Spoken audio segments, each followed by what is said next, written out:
Hello everyone, welcome back to KvltDeFi.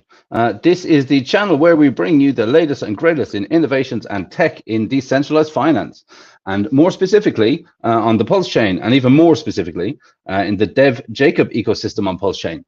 Tonight we have an absolutely amazing stream set up for you guys. We are going to be having conversations with a few different people, all at the best times. We are bringing together really some of the great minds from our protocols, really, and some of the great minds that we generally have on this, on this our little corner of the world, our little corner of DeFi. Tonight we are going to be speaking with the big man, DevJacob himself, and we have a couple of special guests. They are KryptoKoolaid and Giffordwear from the Gearheads, one of the big families on Pulse MAFIA. If you haven't already, make sure you like and subscribe. Do all of that good stuff. If you are watching us on X, because this is streamed simultaneously on X, hit the like, please retweet this out and get as many people in here as we can. Right now we've got 15 people in the house, and we're just getting started. So let's keep this on rolling, and we can really try and knock this out of the park. This one, I think this should be a really good one. Before I bring anyone up, I'll just quickly go through some of these stats, but first I want to say hello to all you guys in the chat here. So who have we got? So we've got I'm the first here. Do I get boxes? No is the answer to that question. There's no boxes given away tonight from me anyway. We'll have to wait and see what everyone else is doing. What's up, y'all? Get your gears grinding, heads in the game. Hello, Master Hex. It's good to see you around. You're around quite a bit these days, so thanks very much for coming back time and time again. Who have we got? We got Balls Deep in Crypto, Ready Like Freddy. That's great. Who else? Syndicate family is number one. Well, we'll be discussing the Syndicate tonight, and we're discussing pretty much everything to do with Pulse MAFIA. So we should actually have a really good game tonight. What have we got here? I got a space on my wall for all the heads for the Syndicate.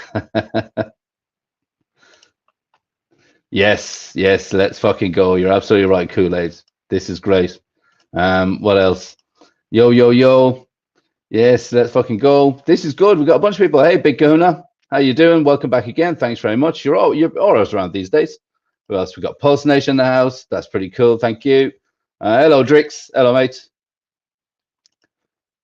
We've got Hex Pimp. Been around for a long time. One of my brothers from when we launched PulsePot back in the day. That was great.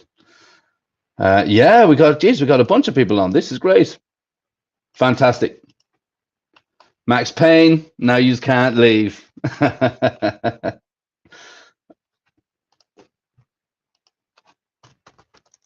Sorry, just getting on there. Yeah, so we got a bunch of stuff going on, a bunch of people in the chat.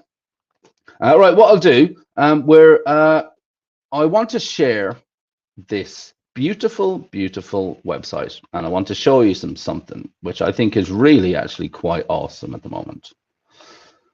Look at that. Okay, let me zoom in a bit. It was only a couple of days ago when we were at 3 billion Pulse in the vault, and now we're on 3.5. So literally we're starting to, this is actually starting to speed up. We're actually starting to see the vault really speed up. When we had the first competition, the giveaway that I did with the crates the other night, that was when we were so happy we'd just gone over 1 billion in 10 days. In the second 10 days we got another 2 billion, and now it's a couple of days after, and now we're already on track for another 4. This is something I wanted to show you. This is something which is new on the website, and I actually think that this is, well, it's pretty awesome. It shows you a lot, actually, right? It shows you that in the vault right now, 56% of all the money that's in the vault is come from you guys purchasing all those keys. It's not necessarily just the taxman. That was actually quite a surprise to me, I have to say, because we've seen so many families come in, and all these families are spending all this money. But yeah, it's the creation of the buying of these keys. It's absolutely pretty awesome. Now, if we look at the price, right, so we can see we've got $137,000 in there. That is based on Pulse price today. We all know the Pulse price today. I'm sure the guys that I'm going to be speaking to in a minute will have something to say about that too, because I'd really like to know their opinion, because everything seems to have taken a massive dump. A pretty brutal dump on us, actually. But we're supposed to be getting some news, aren't we, regarding Richard Hart and the SEC case and all that stuff. It's supposed to actually really be today, I think. So that'd be today for you Americans, which is kind of now. Yeah. So yeah, so I just want to show you that. I think it's great. I think we're absolutely flying. We're firing on all cylinders over here. So now that that's out of the way, I'd like to bring on two of my guests right now while we wait for the others. So here we go. So right now we've got KvltDeFi, who is the Capo Kool-Aid, Capodicina of the Gearheads, and we have Giffordwear. How you doing, brother? Are you muted? Yeah. But I'm doing great. How are you? There we go. There we go. I've got too many audio interfaces, too many things. I was like, I'm needed on one side. Put a little music in for us while we wait. Got to get that gangster shit. So what's going on, everyone? Everything is good, brother. What can I say? We're one step closer to launch of this game. And I can another say that another day closer. Looking sharp right now. Jesus, there, sir. Oh yeah, I do my best. I do my best. How we doing? So yeah, dude, it's really exciting time. It's a perfect storm of a lot of different opportunities, use cases, and throughputs with how people understand DeFi, how people really understand more gamification of things. And it's really wild to sit and look at this kind of stuff, especially if you understand what is actually going on. Yeah, I totally agree. I totally agree. I mean, what is happening in your world at the moment? Giff, you want to take point on that? Yeah, like GiftTech it's you. I mean, I've been looking more and more into what you guys have been doing, and I'm very impressed, brother. I have to say. Well, I'll let the boss talk. Well, you know what's going on is essentially we're continuing to build out our lore. I do have a new video to showcase today because I did promise you this, and I hold to it. So whenever you want, we can pull that up. But in the meantime, you know, we're just building. We're building. We're researching. We're following along on the wiki as we see updates. We're adjusting strategies in real time as that goes. And then yeah, we saw a little bit of a dip earlier. I'm not sure if that was a scam related, if somebody was not scammed into giving over their private keys and then the dumper dumped on them. I'm not sure if that's part of it. I'm not sure if there was a cascade event that happened after that individual got scammed. But yeah, that's kind of in a nutshell what's going on over here. You know what's interesting though is that if somebody does massive dump because of the tax token, and Giff and I have talked about like reflections were off, but because of the tax token based system, it still pipes that economic energy back into the economy, even when someone actually dumps, which is a really interesting use case of a reflection based ecosystem. So like there's some really cool stuff with this, even in a dumping situation that helps protect the local economy and ecology of the underlying system, not just the MAFIA token itself. Yeah, that's a fantastic point. Just, you know, as dumpers come through, you know, that 60% tax going to the vault. It's a great little system there. It's not great that somebody got scammed, but it is great to see the protocol being built or has been built with protocol first principles, which is something that we hold dearly here at GiftTech. 100. 100. So when you say someone got scammed, do you mean someone from within the Telegram got scammed? Yes. Like someone asked for an admin's help and then, you know, a fake admin got in touch with that sort of thing. I'm not sure how this person originally got in touch, but essentially what they do is they pretend to be somebody like Kool-Aid here, who is very active, right? Very active in the community. Sends a DM directly to this person, telling them, you know, hey, I'd like to see your eyes on something. I want to involve you in something. And then they'll immediately send you to a website to do a download of some software. And then that software is designed to extract your keys from your wallet. Oh my God. This is actually this is a known scam that's been around for at least 3.5, 4 years. Somewhere around there is when I first started keeping tabs on this one. But yeah, it got sent towards me. That's the first time I ever saw it. It was about 4 years ago. It sent towards me. They were pretending to be Alex, the founder from Hedron. And I just happened to be in good talks with him all the time. So I was like, no, yeah, this isn't you. Like, what's going on here? And there's just, a little part of the name has changed, but they have the same PFP and that sort of a thing. So, and then sometimes when it comes from a major influencer in the community, the individual is so excited to get a DM from this person that they're a little bit blinded by what's actually going on here and who it really is. Well, it even can be taken a step further. So what happened to Nerd Girl, for example, she is an influencer, and somebody brought her an actual GameFi build for her to play, to actually experience the thing that they were showing. And it had the same embedded access to actually take the wallet and liquidate it. And, that's one important reason why you always want to be using a hot wallet, or a hot wallet if you're playing this game, but a hardware wallet if you're actually doing something else.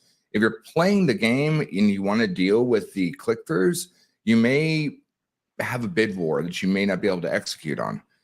So understanding the difference between where your assets are actually held and what you're doing for real-time performance are very, very, very important to understand what you're actually doing.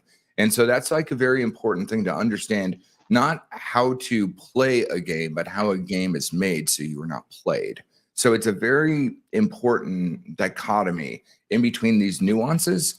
And I feel horrible for the person. But this is why we try to teach, explain, and help all of us grow together, because all of this epoch of this ecosystem, what I call it, Reed's Law, Moore's Law, Metcalfe's Law, are coming. And it's not going to change. It's, in fact, it's going to get faster and faster, especially with AI, especially with everything that we're doing here.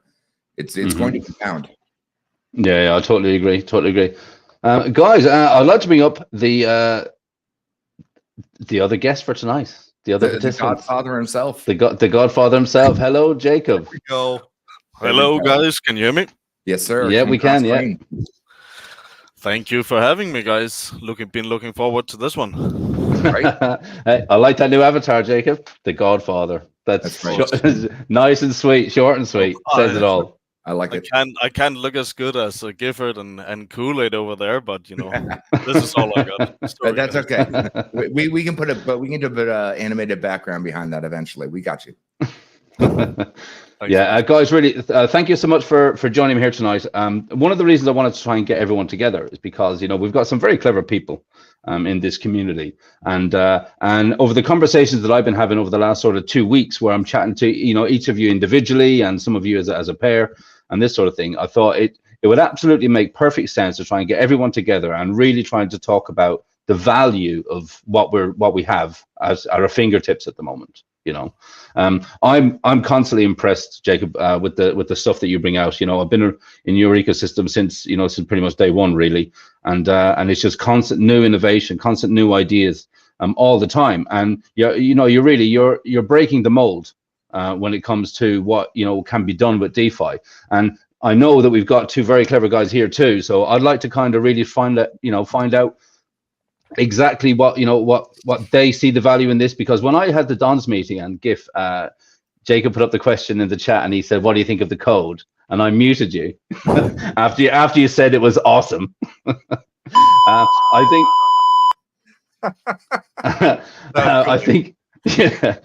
think tonight would be a great chance to expand on your answer. What do you think? Sure, sounds great.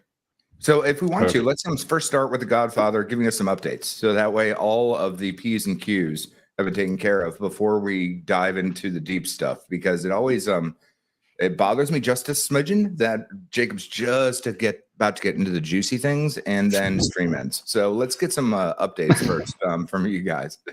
Okay, sure. Well, thank you very much for the nice words, Mark. As always, a true supporter for many years. Thank you very much.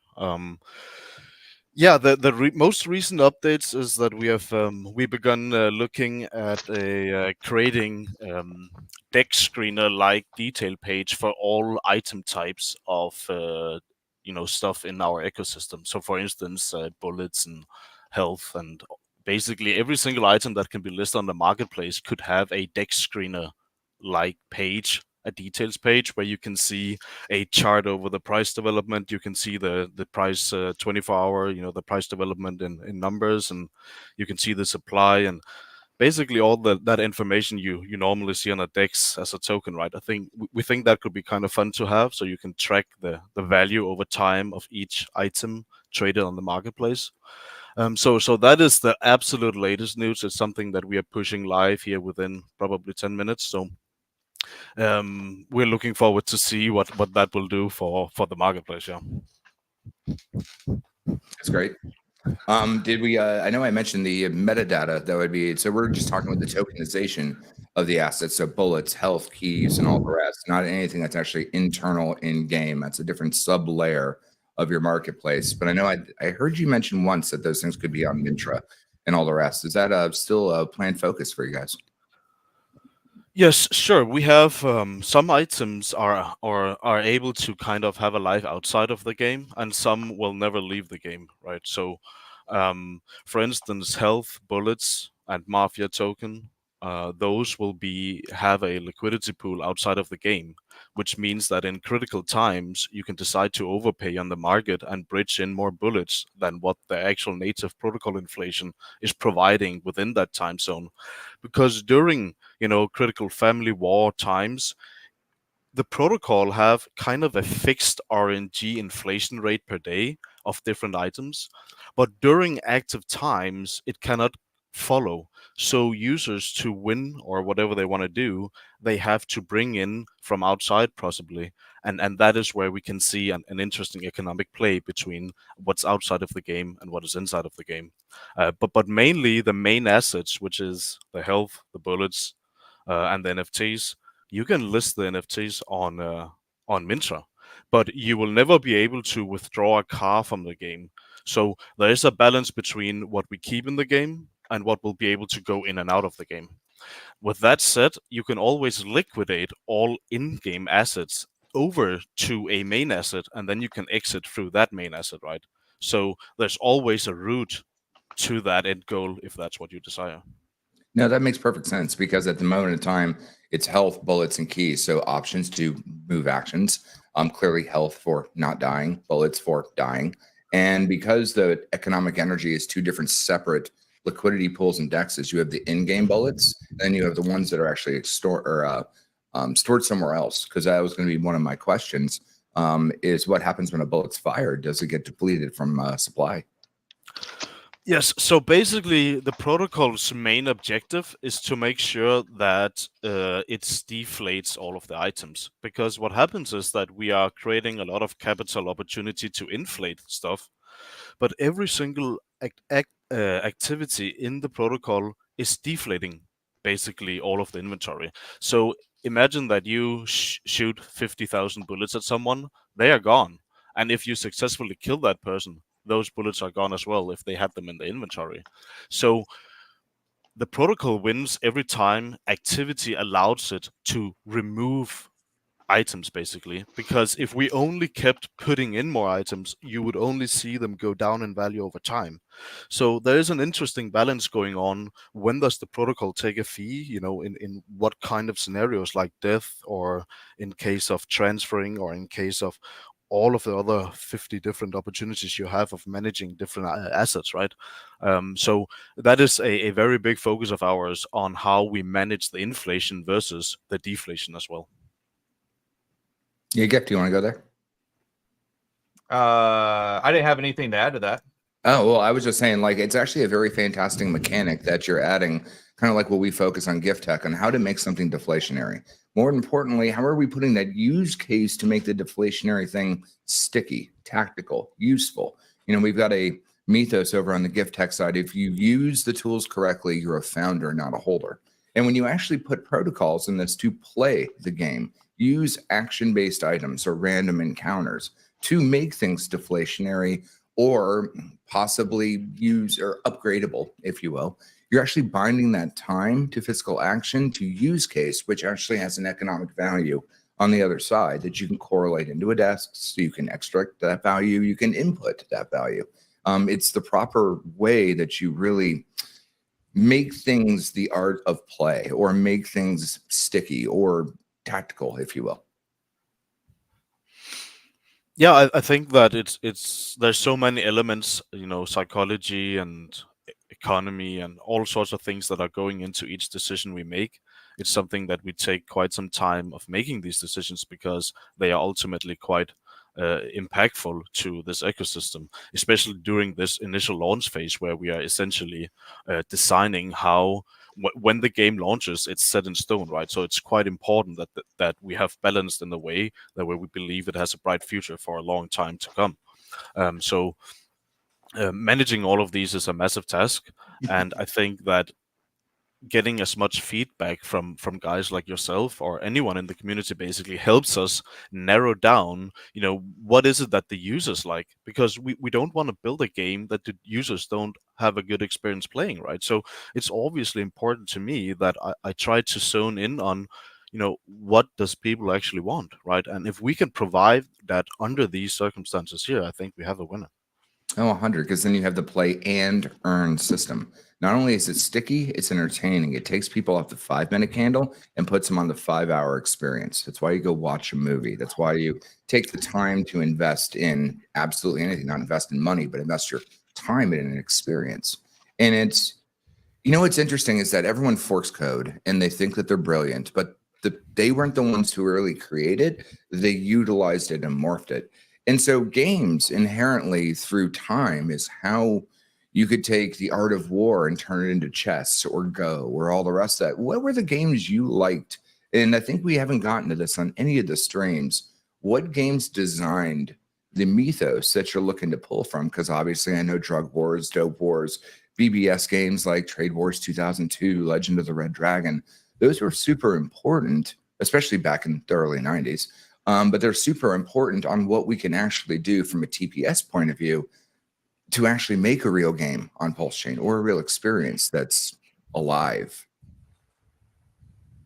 Yeah, and asking towards what kind of game experience I have and what I've built this based on, it is. Well, what do you like? How about that? Let's not worry about Mafia. What do you like? What has interested you in games? Like for myself, I enjoy a walker, because I'm just going to sit and look at how everything's built. I really don't need a pew shooter. But a strategy game is also super fun because now you're not just going PvP, but you're going, how does someone think? You're playing chess instead of, how good your nose coning and shooting is, right? So what games kind of inspired you, either growing up or when you took a tactitional way to build this? Well, I actually did play Drug Wars just like yourself, and that did have a part of considering a lot of stuff for this here.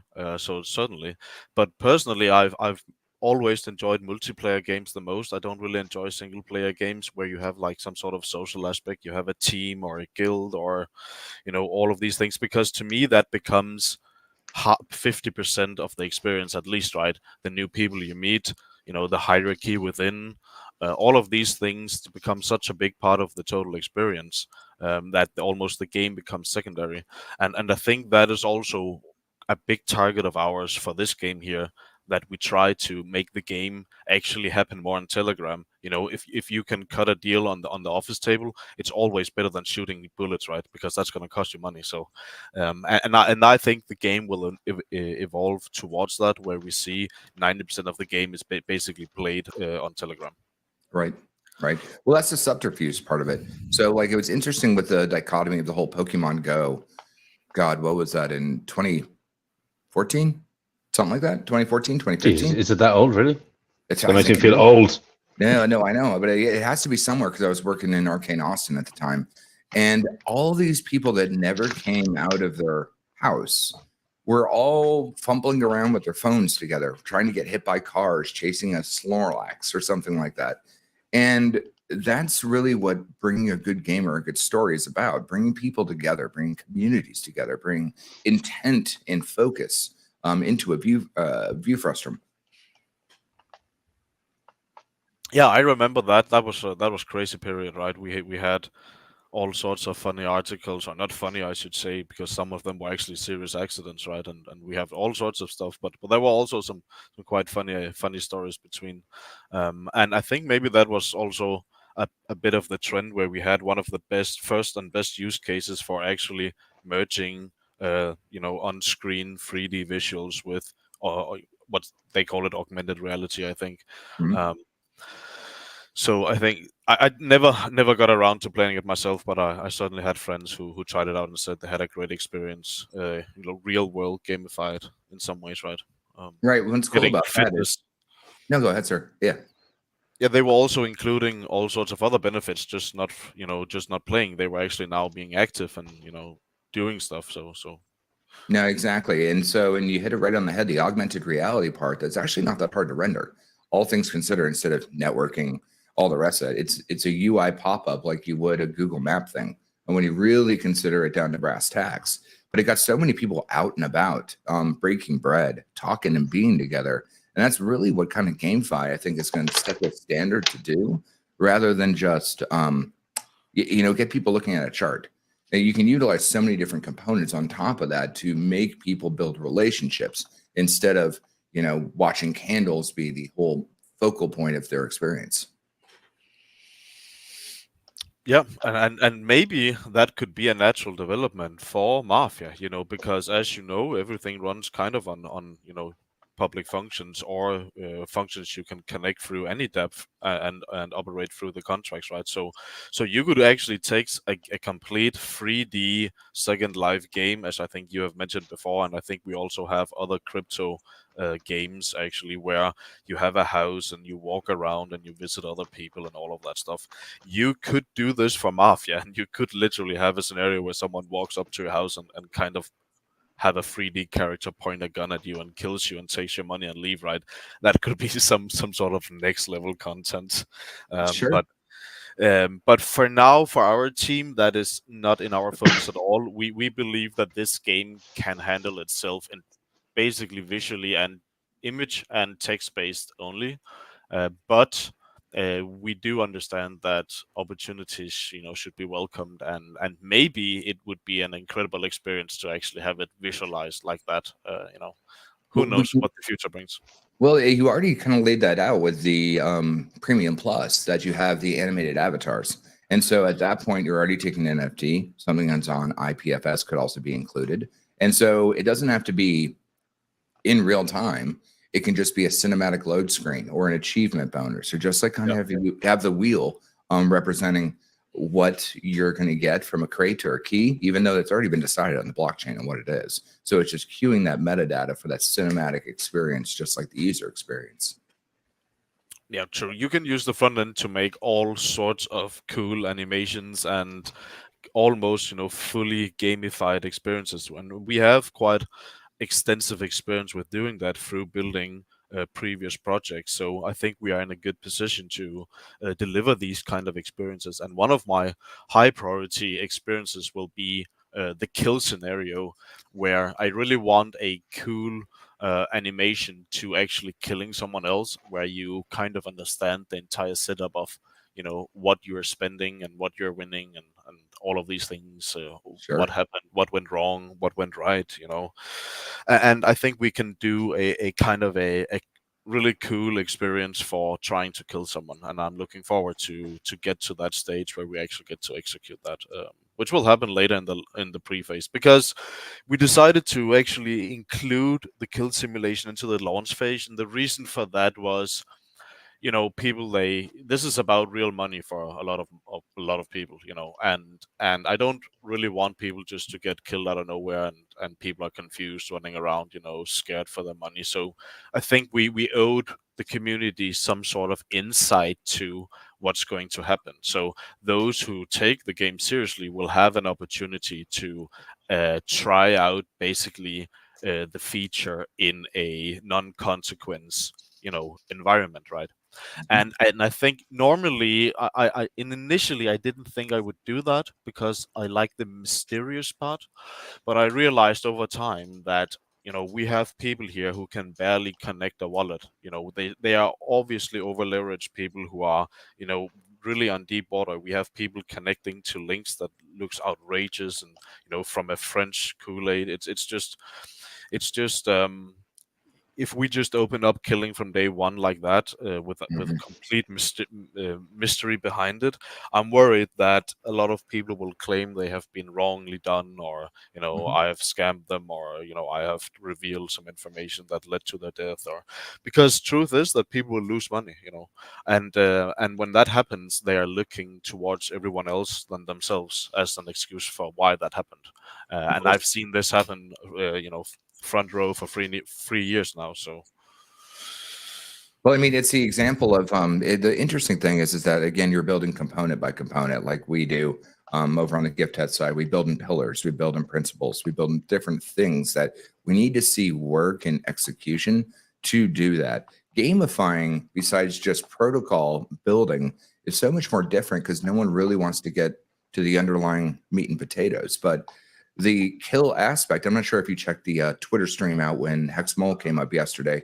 He asked some fantastic questions on how can a little guy actually play? How can a little guy that's not embedded into a family do things? And there's many ways that you can actually have, let's call it a safe PG experience within the game based on different parameters. However, the game can be more roguelike, because this is what this is. It's a roguelike experience. One life, one principle, but that economic energy goes in between cities, continents, and families. But it is a roguelike game, or something on ultra hardcore where it's one death. Yes, but I think that what's happening right now, the way I see it, is that imagine these launch phases as some sort of kind of a new way of doing an ICO or a sacrifice or an adoption lobby, where we're actually inflating the game based on capital coming in. When the game goes live, someone can literally just pay the 2,000 MAFIA, $3 or whatever, and what they can do is that they can solely trade their time and actions for in-game currency inflation. That means over time, you as a player, every single feature will be available to you without ever putting more money than those initial 2,000 MAFIA in. And that is a very important core game principle of mine, because I want from a smart player, an active player, someone needs to have all opportunity open without being able to bridge in more capital. Obviously, it's going to be harder. It will require more time, and you need to probably even get a bit lucky with your decisions, right? Joining a family, not joining, which one am I joining? Who do I shoot? Do I even shoot anyone? What am I actually doing, right? That will have massive impact on your journey through the game.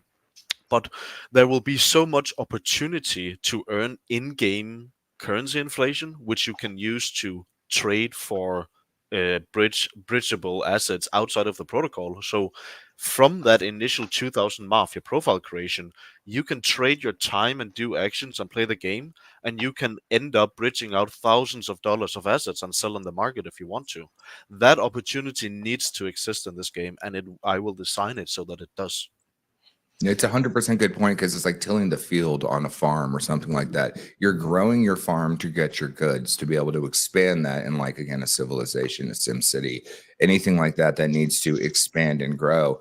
And even as a little guy, you can do that by running your crimes, running your feats, running your gangsta shit. And it is a game of hide and go seek based on who you are. So if you're a little guy, you may not even be worried to be attacked, because theoretically attacking, as I alluded with in the Dawn meeting, is a nuclear triad based on what you're doing and how egregious you are. If you're extremely egregious, you may have extremely egregious results back.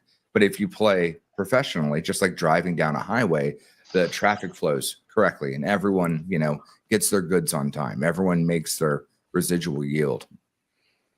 Yes, basically, and I think that if you're just a regular user and you have no beef with anyone, and you're not running around with an absurd amount of cash on hand at for no reason, you should generally not be worried about getting killed, because it would probably, if you're just a low-ranked nobody with no influence, there wouldn't be any incentive to kill you except training your kill skill on your profile. So normally you kill because there's a strategic move behind it, such as claiming a map dominance, or claiming a business asset, or basically attacking a family to bring it down in worth count so that you can maybe, switch position in the vault payouts or whatever reason that might be. And that is basically an important feature. Right. Well, I'm going to take a quick little break so that way you and Giff can talk a little bit. Otherwise, I'll just keep talking game dev the entire time.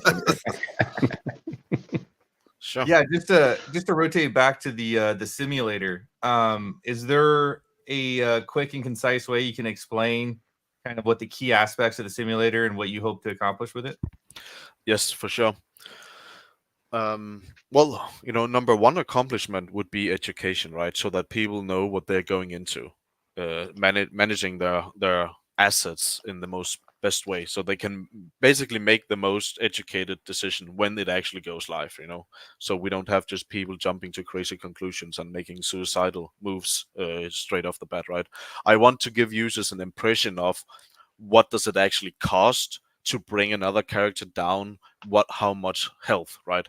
And also what kind of combinations of my attacking setup gives a different result based on that setup, right? So you can actually use this tool to understand core mechanics of the game that would be very useful for someone later in the game when we are actually live, right? Yeah, and the way I'm kind of picturing it is it's probably a standalone away from the fact that you also have to locate the individual, right? You have to use your detectives to locate the individual. So that part's not a part of the simulator. It's assuming that you already know where your target is and you're in the same city. Is that right? Yes, that's true. We are skipping several things here because we're basically just going to the final scenario of trying to kill someone. So we will probably even just have a full attack range so that a very low ranked player can attack a dawn of a family, right? But that would all obviously just have high consequence each time, and then you would learn from that. But in the game, we have the ranges on who you can kill either way, right? So we will just skip all of those rules and just get to the. That's at least how I'm envisioning it right now. But it is a later stage, so we haven't developed it fully yet. But overall, I think it would be nice if we can somehow use that as a tool to help people understand the game, both to their own advantage, both defensively, but also offensively in particular, I would say. Yeah, and that actually leads me to another question I had. Going through the wiki, in particular with health, and the role that hospitals will play in recouping more health or purchasing more health. I noticed there's a blood type. Does everybody already have an assigned blood type when you create the character, or is that going to be added on later? That is something that we add on the deployment later, because so far in the pre-launch, it's not something we need. Basically, what will happen with the hospital, it's like when we have a main asset token like bullet and health, which will become a token outside of the game, right? The hospital will be an action that can inflate that token. It's a contract that can inflate that token with admin powers, basically.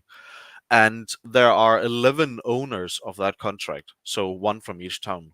Maybe we have the same owner multiple places, right? But either way, that means that you will have 1/11th of the inflation that contract will then receive from that token. And you can decide if you want to keep that in the game, in this case, the health tokens for yourself, or if you want to sell them on the market, bridge them out, sell them on the DEX, whatever you want, right? So the same goes with the Bullet Factory. When you are owner of the Bullet Factory, you have basically an admin key into a contract that has control over minting bullet tokens, and those bullet tokens can be then bridged in case you need to have a big attack happening, right? So we will have this entire loop where you can get it in and out of the game, and there will be inflation inside of the game. So it sounds like, okay, so if the other two tokens beyond the MAFIA token is going to be your bullets and your health, it sounds like maybe and correct me or steer me in the right direction on why I'm thinking in the wrong direction here or thinking incorrectly. Is the hospital not is it not a more powerful business aspect than where it was ranked like at launch? The thing is that in times of no family wars, nobody really needs health, right? Because nobody's shooting. So those that have that, you only get the inflation when someone is purchasing the health. There's no base inflation without a purchase. So that means that high activity basically generates what you're getting, right? So you, by owning the hospital, your income is more concentrated into periods. Where, for instance, owning a bullet factory, they are accumulating every day, war or not, right? Yeah. I see. Yeah. Yeah, no, that's a good point. That's a good point. So it's inflating only when people are coming in to purchase the health because they need it, whereas the bullet factory is constantly printing. I get it. Yeah, people are accumulating.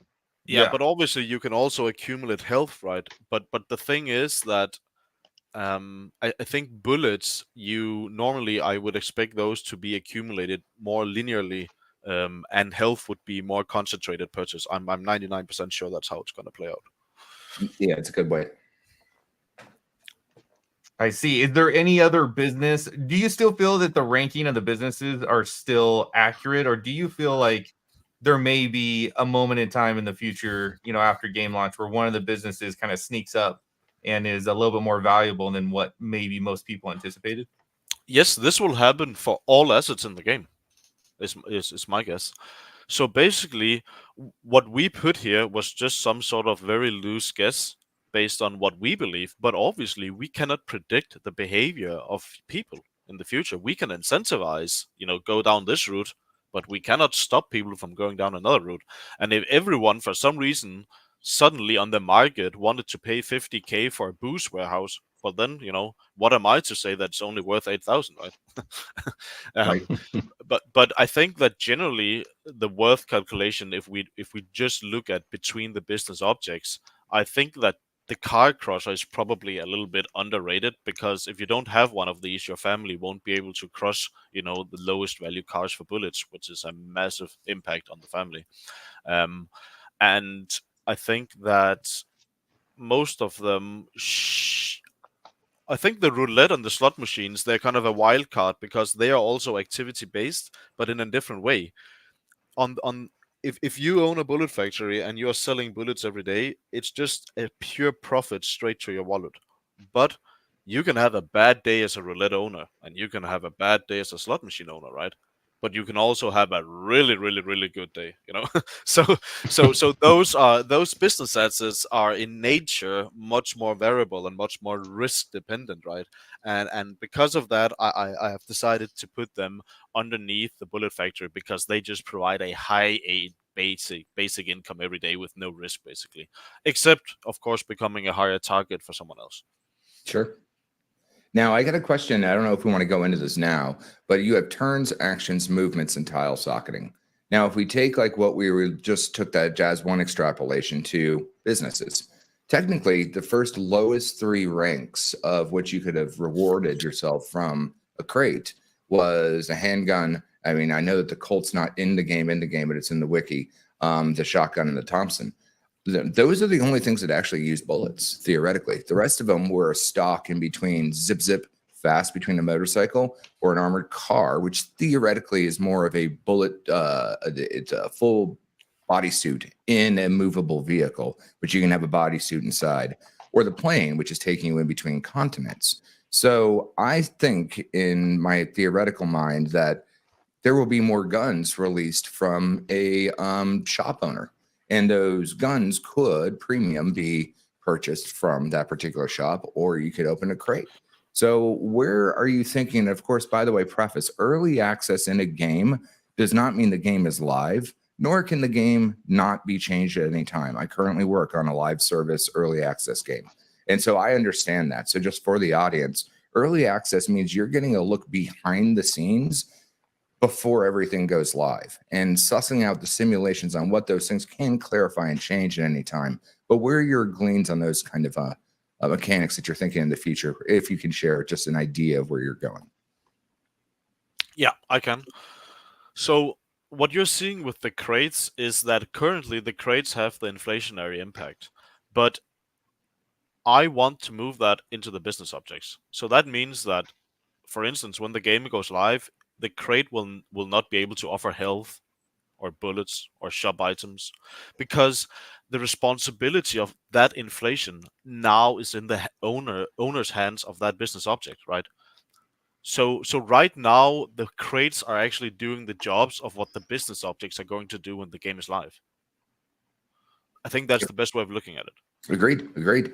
How do you see turns, actions, and in-socketed movements? Obviously, I've been saying behind the scenes and as publicly as I can, that will come with map, because it makes sense thematically as how you would develop those kind of things. It was even reflected with the premium access on how many web clicks you can get per page per minute, which also goes into auction bidding or anything else that you're going to be doing like that. Because all of those, but and I think the reason why we did the limiting, it's important to understand that this is not a hex contract where you make a 555 stake and then, make 2 clicks and then job done, right? We have hundreds, if not thousands, of users who are literally clicking 24/7. It's insane, The server is stressed, and we are upgrading it on a daily basis almost just to follow, right? And I think as we grow and as we have more features and all of this going on, we simply had to be in a scenario where we could either slow those down that are participating completely for free, and then make those and basically prioritize our resources towards those who want to support the game by basically donating for a Player Plus profile. And then obviously you get some benefits from doing that, but I would say half of it is showing your support towards the game, and then the other half is getting direct benefits from it. And this being able to rate limit non-premium users is just one way of protecting the resources for those that actually basically donate to the resources of the website, right? Right. Well, I mean, if you think about it, it's the same thing as AdSense, or you think about it as Hulu. And I touched on this yesterday with Colt, is that you can pay for the most basic Hulu package, but you still get ads. Now you can pay for the up level, and then you do not get ads. So it depends on how critical do you find your gameplay to be, and what your experience is going to be if we extrapolate that back into the real world. Yeah, and obviously we don't want to make Player Plus an absolutely 100% required part to actually play the game. It should just be something that gives your experience a more nice feel in different areas, right? It should not be something that is absolute requirement for anyone to play the game seriously. I don't want it to be a feature like that. But it is relevant to the page clicks, I think, that was added to the wiki. Do you want to elaborate a little bit more on the page clicks? Yeah, well, you have 10 clicks per minute. If you cannot stay within that boundary, you'll get hit by a pop-up that says you are moving too fast and you're spending too much of our resources for clicking like a madman. I think if anyone just use the website, just takes it easy, I think you will never see it. But if you're clicking around, you will probably get hit by it if you're not premium, if you're not Player Plus. Yeah, I actually love the storytelling aspect of it. Like, hold on, gangster, you're speeding in the wrong area. And if you look at how you drive a car, tickets from the police or all the rest of that, or driving drunk wrong way down a one-way street, those are vectors of variables of bad behavior. And those vectors of variables, if you go back to Hex, is carrot and stick in between ES versus time versus the denomination of the state or the staking timeline. All of those are form factors to how do you understand what you are doing, just like driving a car or just like speeding. All of those things are individually laced. And that's why I think, honestly, witnesses are going to come in. So witnesses are going to be able to report a crime. That crime will probably have a vector based on the expense of the particular thing that you can do, and even the getaway car that you're using. If you're robbing a junker car to take it to a or a car crusher, well, that hoopty probably may get you arrested. However, no one's going to report a hoopty if you're buying it in a bad neighborhood. If you're stealing an exquisite car, well, clearly that's going to have more, let's say, police on the road, right? Which then gets triggered by witnesses and all the rest of that. And that all comes back to turn movements and actions due to block or due to period of time and cycle. Both. So this is very important for the game. Is our ability to incorporate time and basically the sacrifice of your attention and time. Because when you look at something and put value on it, you include your own time, right? If you have spent, on thousands hours on an online character, obviously that has value to you. But someone else standing beside you will look at you and think you are probably strange. Why would you care so much about this online character? But the reason why is that they don't know what lies before it, right? They don't know what you have put into it. And that is the magic we want to happen here, where any action that you do will come with a time delay before you can perform that action again. It can be performing a crime, stealing a car, killing someone, smuggling something, traveling, whatever. Everything will come with a time delay. So basically, if you want to rank up as fast as possible so you can become as strong as possible, you will have to be there on that exact time delay interval when it freezes up and you can perform it again. Because every time you don't perform the action, you just have lost time, right? And what that will generate is basically very, very active participants of the ecosystem, because those that shorten that interval between when they can perform the action and when they actually hit it again, those are the one that becomes the power users of the system, right? Because you don't have any lost time basically in ranking up your character. So everything will be based on obviously the blockchain and the blocks and time and time intervals and cooldowns and all those things. Very important metric of the game. Of course, you can have it from the bodyguards. Takes 120 minutes to recharge per level. So you're looking at, I'm not a math guy, 120 times level 10. That's 120 or 1,200 minutes divided by 60. So 20 hours, 10 hours, something like that. I'm not the math guy. Guess the math guy of the team. I will tell you a little story about the bodyguards that I think is important that the community understands, is that bodyguards are very important during family wars, generally very important during attacking or defensive. The thing is that a fully trained bodyguard, imagine a defensive or a defensive, does have these time delayed intervals to rank up. And if you're a Dawn attacking another Dawn, trust me, a level 10 is the only thing that matters, right? So if you are getting attacked by someone else, they will always kill your bodyguard before they start taking your health bar down, basically, right? So imagine you're getting attacked, but you survive, but now your bodyguard is gone because he died. So what do? Do you start ranking up, spending 20 hours ranking up a new bodyguard? Do you think you have the time for that during a family war? No. You are going to go to the market and you are going to buy a pre-leveled up bodyguard at level 10, ready to get equipped, and you are ready to be fully defensively equipped again, right? And that is basically that little thing that happened there is a very core mechanic of the entire game. I want to create a scenario where people can trade their time for people who are in need in a distressed moment.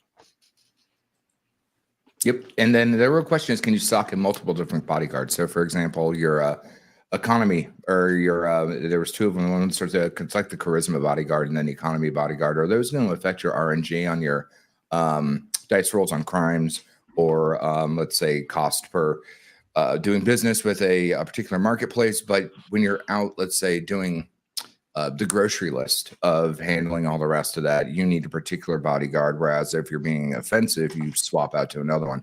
How are those different in-item components going to be stacking on your inventory versus what do you actually need? And if we haven't figured out inventory socketing and all the rest of that, no worries. I'm just kind of spatially asking, what is your vision? I know we have that laid down. It's a good question. So basically, as the wiki alludes to, you can train your bodyguard to have benefit you in different ways, right? You have the offensive, the defensive, and then you have some economy and stuff. And basically, what you want to do, imagine you owned a bullet factory and you are now just a money producing machine. You would probably consider ranking that character up as a defensive character. That literally never travels, only sits at headquarters, fully defends it up in bodyguards only, because it would be kind of crazy to have someone who owns a bullet factory to go and ask them to attack someone else in another city, right? That would be a bad way of managing your family, in my opinion. But you know, again, I don't have all of the answers, but I do have a pretty good idea what's going to happen. And And on the other hand, you can have an account that will have a offensive, aggressive bodyguard setup, which will mean that when you attack others, you have a higher, basically attack value that as an output, right? And if you were attacking with that same defensive setup, even though you own a bullet factory, your attacking output would be lower than if you had the other setup, right? So you can kind of design your character towards which area you want to provide value to the family. Are you an attacker? Are you providing economy? Or are you, protecting assets? What are you actually doing, right? And if you have a bodyguard leveled up that is, connections, for instance, that now means that all of the inflation that you earn in the family, you have a higher rate on that, because you are actually sacrificing having both defensive and offensive setups just so you can have better inflation rates, basically. And that's good for the family bank. So but it's a balance between, you cannot just only have attackers, you cannot only have defensive. And the important part is that we have quite a significant delay between switching those setups out, right? You can sell your level 10 attacking bodyguard, but it will take some time before you can go and buy a new, but you cannot just switch between them and then act as if you're both an attacker and then defensive within a short period of time. We will have some balance that has to happen there, so it becomes more of a type of person rather than just a hybrid. Right. Okay. Yeah, Jacob, sorry, we have a question here from the chat. I just want to get to it. How will the in-game notifications work? If you're not logged in or you're asleep, are you relying on other people to actually tell you what's, that you're being attacked? Or how does that relate to the helper bots? Yeah, I think the helper bot has absolutely nothing to do with that, with getting attacked. That is your backfire settings. So this is a good question, because we have considered setting up a centralized email service, basically, but it's just kind of anti-crypto. But is it really necessary, is what I'm thinking. We could quite easily make a feature where you could submit your email to us, that now we know this user is connected to this email, and any incoming activity on this account that we should notify you about, you could probably even customize your own notification yourself, right? So obviously, if someone is attacking you, you would want an email notification on that, I guess, right? So this is something that we are considering, but I have not come to a conclusion on what we're going to do about it. Unfortunately, not yet. Could it be as simple as what Etherscan does for their notifications, where you can you plug in your email address and then you put your setting on what to be notified on, like type of transaction, and then that way you don't have to do anything within your own profile? Yeah, the problem with that becomes me assuming responsibility, because I know what would happen. Someone dies and then they had a client issue and they didn't get the push notification, and now the entire responsibility is on me because I introduced a centralizing element that was so important for them. That is like literally a box of worms for me, right? Understood. Yeah, absolutely. Yeah. So then, could I bring that on then to the communication stage that we're going to be upcoming, Jacob? So so we know automatically now that even on the chats that we have, families can request to new players to join their families, that sort of thing. How in depth is this communication stage going to be? Is it going to include this potential email that you're talking about? Yes, we will build basically an in-game messaging system, like an email. Imagine you just have your own email account on the site. So you can click on a little letter icon, and now you go to like a Gmail copy account on the site. And you can basically just write an email to another user if you want, right? It's kind of funny. And then someone else can respond to your email. It's so you're literally just writing emails to each other. And you have an inbox and you can mark them as read and all sorts of stuff. And that's also where all sorts of other information will happen. So if you get a witness statement dropped to your inbox, or, there's basically a lot of game information and notification will go through the email inbox as well. So there will be kind of a distinction between what is just a notification, but what deserves an entire email sent out to users, right? Yeah, but we expect that users will use this to basically write directly to Dons and, hey, can I join your family? Hit me up, stuff like that, right? That's awesome. I'm really excited about all of this. Sorry, I cut you off, Giffordwear. You were saying something. Sorry, I didn't mean to.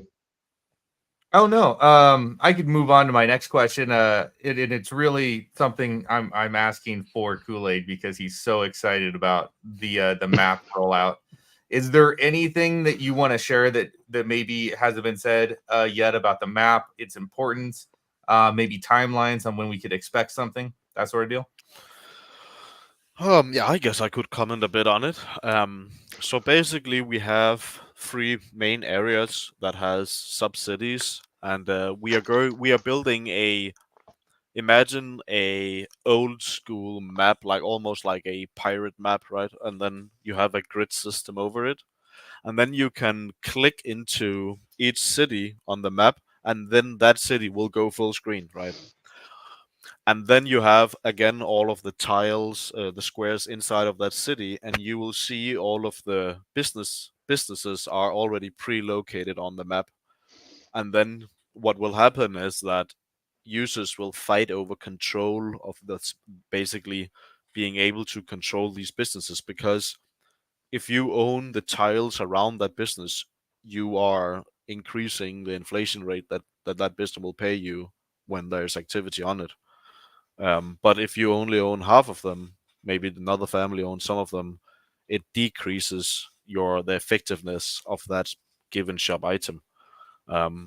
Obviously, that can't be done for all items, such as the roulette. It really doesn't care about it, right? If someone loses, they lose. So, but it can still take a fee. So if you have no tiles, let's say that around the roulette, maybe your profit margin drops in the game. So we are building out this very visual way of seeing all of the families and also the alliances through colors and logos and the map. And then each family member can actually possess different geometric sizes and slots for the family. So all of those members together combine the entire family square, right?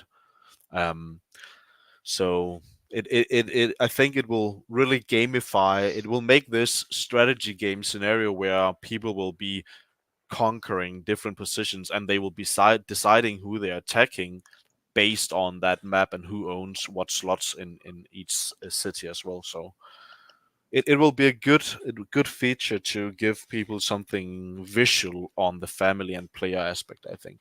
Sure, and that's where Alliance is going to come in. So that way, those hex tiles that are basically, for those that don't know, most Civ games or board games have hexagonal tiles because you can go in all different directions. So those hexagonal tiles with alliances will combine together based on the amount of items socketing that you have in those locations, right? Sorry, can you say that again? Oh, I apologize, and I speak really fast as well. So hex tiles, so like just the nodes that you have, if you're having geometric ownership of a particular swath of, let's just say, a city or a sub-district or all the rest of that, alliances will combine those allocations of those subtiles together into one unified family or one unified use case in between the resources of those pools.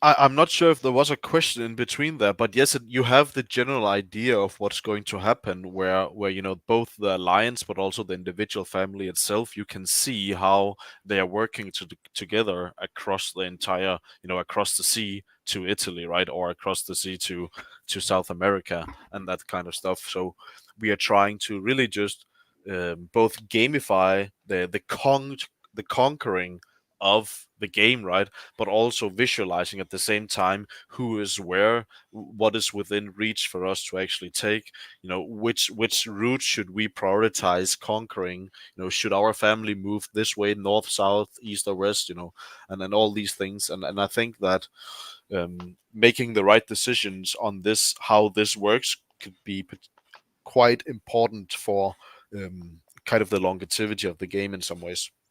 Yeah, and that same recompense between like having, let's say, a roulette table or a slot machine on a different continent where you're only getting 50% payout, but you owe 100% of the debt due from that particular tile allocation. Yeah, there's there's a lot of stuff you can do with something like this, and honestly, I don't want to reveal too much because I want it to be like a, I want it to be revealed together with the update, right? Instead of this through here. So I don't think I can go too deep into our decisions on how are you going to acquire them, and how can you potentially lose it? Does it cost something? Who can get it? What are the benefits? All of these things, I think we should probably have to wait and see because of course. Yeah. No, and I'm not trying to peep. I'm just like asking what you want to share now. And the reason why I think about it is just from my experience. Well, so you can try all you want. It's completely okay because I'm not asking anything. I'm not asking anything. It's more or less just thinking about the thought process. And I think that that's what's really interesting about GameFi is instead of just looking at a chart, there's so many other variables that you actually take into consideration just in life. So many other variables that you can use and deploy and compound together. And that's why it's really fantastic that you're doing it component by component. How you do that kind of stuff and how that iteration of the story kind of gets evolved. Yeah, and in one particular kind of relevant yet tangent subject I want to bring up is the well, to go back to the beginning, inflating via the crates, especially with the business assets, was awesome. Was very interesting way to get those items out there because as you know, there's a very large family sitting at the number one position that if they had all the funds that they had, they could have simply just bought up all the businesses in their hometown of Chicago.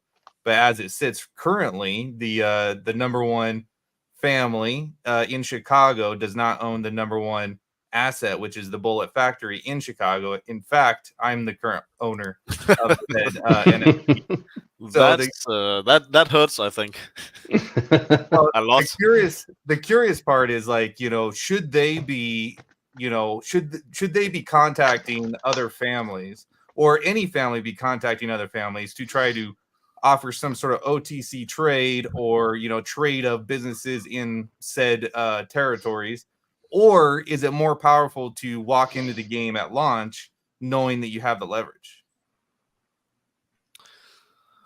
Well, at this, I don't necessarily have the answer, right? Because I can't predict what. Maybe Archie is just gonna go all in and literally just suiciding until he gets it, right? He could start from account 20 and down, and then just go upwards until he gets it. But I would hope that he's smarter than that. But I think that obviously that's a issue for them because that would be the most profitable item for them to control, and that would obviously help them down the road control the vault. So they would want that, and that would probably be one of their main objectives to get it. And I think from your perspective, the interesting part will be, are you able to hold on to it? Are you gonna get something out of it, or is it actually going to become like a Achilles heel for you because now you are like their number one target, right? So there could be many aspects of how you could play that card, but I think initially shooting it from you will be extremely expensive, and they would have like it would take some time before it has paid for itself, right? Yeah, it has a deficit to itself.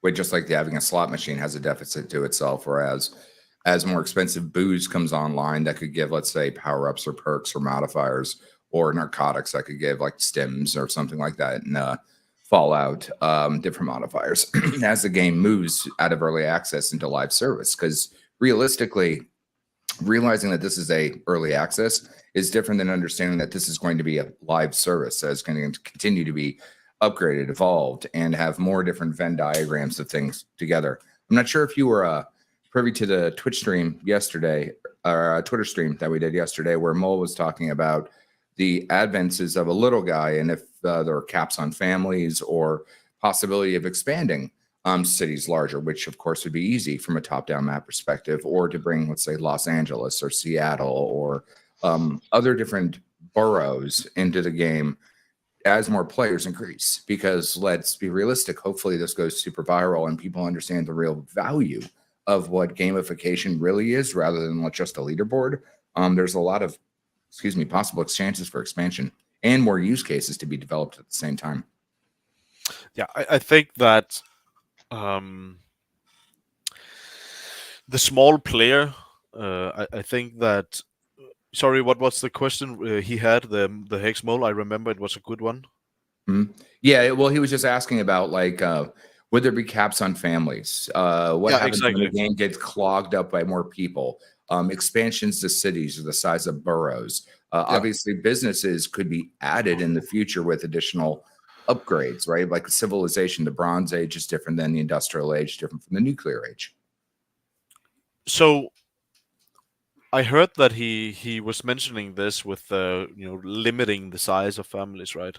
But I just think that what happened if we actually put it to a 50? Let's just theory craft on that, because what would happen is that the family is still the same size, right? And the people are still the same people. They would just have sister families. But what that would do is probably force these sister families to fight more over the positions, because instead of having, let's say, the syndicate with 200 members, now it would be forced to be the syndicate with 4 families at 50 each, right? And they would occupy 4 out of the 8 paid positions, and they would be 4 times as hard for them to manage that, just logistically as well, right?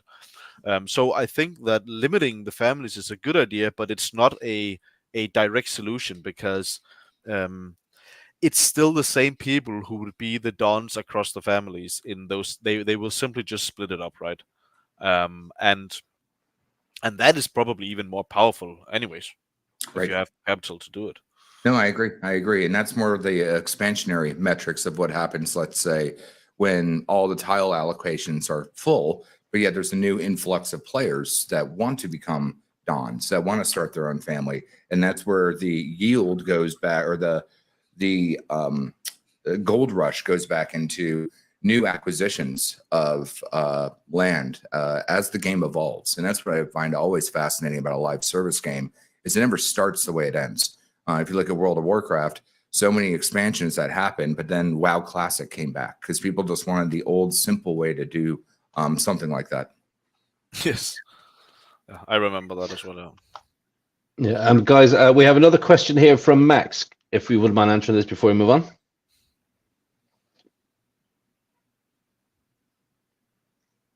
I think that is a good question, and one of the things that we on the team has discussed is, rather, if your family owns a majority of its majority of its tiles in X city, then that city should be your headquarter.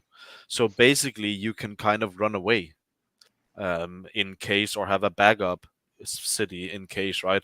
As long as 50% or more, or whatever majority of your tiles is in what city. I'm not entirely sure we're going to go down that route, but it's something that is on my mind, and I have to really get on the whiteboard and figure out what exact consequences each path has. Because I am right now, the decision is that one family is one city, one name, and that's it. But I see some interesting gamifications in the fact that you can move your family in some ways. Yeah, it's almost like moving your capital, right? You're moving your capital to a different city or a different country. You would be, Mafia families in reality did this as well, right? So I think it makes sense. Yeah. So I know that Big Kahuna wanted to ask about some of the SocialFi aspects that the gearheads are doing. Did you want to share your video that you put up together, Giffy? That's up to Mr. Colt. Is now a good time? Oh, absolutely. Yeah, let's have a look. All right. So for anyone out there who doesn't know, the gearheads have a few animated videos now. I think it was your third. Is that right? Oh, I think we're at like 6 or 7, something like that now. But the early ones are not even worth watching, right? I'm trying to get better and better at this stuff. And, I'm reaching out to guys like KvltDeFi, and we got a couple other guys who do this professionally. So I'm just working with what I got at the moment. That's awesome. Yeah, let's have a little look-see. Go ahead and throw me up a thumbs up if you can hear the auto right at the beginning, okay?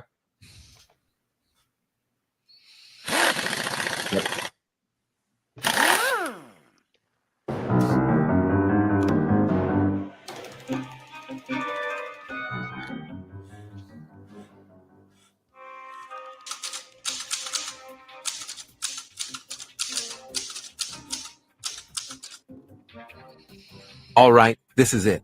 We stage the heist tonight.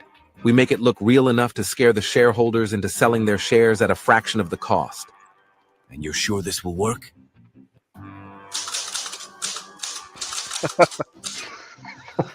Trust me, Giff. Once the shareholders think their money isn't safe, they'll be scrambling to get rid of their shares. We've got everything in place. The fake heist crew is ready, and our inside man will make sure the security cameras go dark at the right moment. Mickey, you handle the negotiations with the shareholders. Make sure they believe the threat is real and that Andre is their only way out. You got it, Giff. By the time I'm done, they'll be begging to sell. Everyone calm down. We're here to help.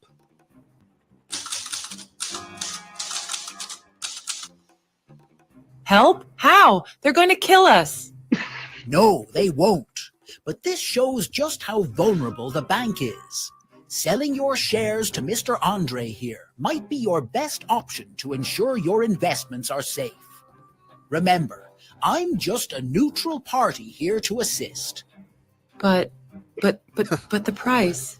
We'll lose everything. Not everything. You'll still get a fair amount. And more importantly, you'll be safe. This isn't just about money anymore.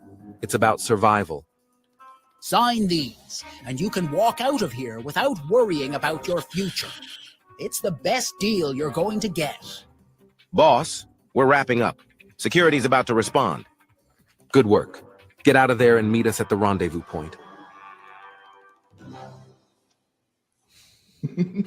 Well, that went off without a hitch. Very good, very good. The shareholders didn't know what hit them. You two really pulled it off. The bank. Amazing. Well done. Jesus Christ.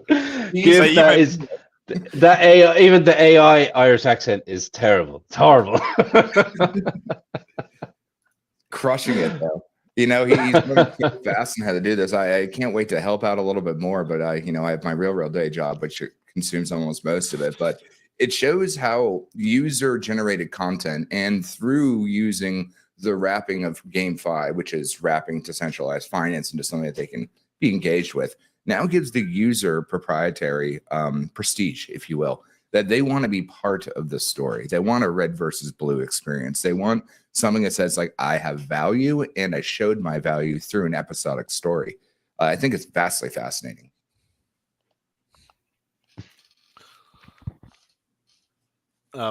Guys, we just pushed an update regarding the market.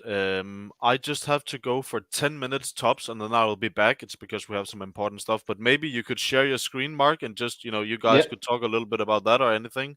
And I'll be right back as soon as possible. Sorry, guys, but I'll be back. No worries. No worries. Ship it. No problem. No problem. Yeah, fix it in post and ship it is how we handle things. And it's so cool to watch this happen and me not be, behind the ropes, having to wrangle the stuff. And so, it's a really great experience to see the professionalism coming out, to see how it's happening, how it's unfolding. And this is the reality of really doing this stuff. Fires pop up every day and you got to go solve it. And it's important to understand these things in an early access based situation. That way you understand the tangible reasoning for when it goes to live service. Yeah, exactly. So Jacob is gone. He'll be back in a moment. I tried to get Archie to join us as well, but it was a last minute thing, and he has plans this evening. But can you all see this? Can you all see this new update? Yes, sir. Wow. Yeah. So how awesome is this, right? So basically, if you're in the marketplace anywhere, you can just literally just click on any item, and then it will bring up the history of that item. So you'll be able to see how much of it has been sold, how much has been sold in the last 24 hours, for example, the market cap of that item, if you like. So it's like to collective sales. I think it's great. I don't know why. Probably because you don't have a connected wallet. Yeah, because time management. Yeah, here we are. Okay. Yeah, so look, we can see here. So we can see a full history of everything that's been sold. I think that's great. I think it's a nice little update. Well done, Jacob. Yeah.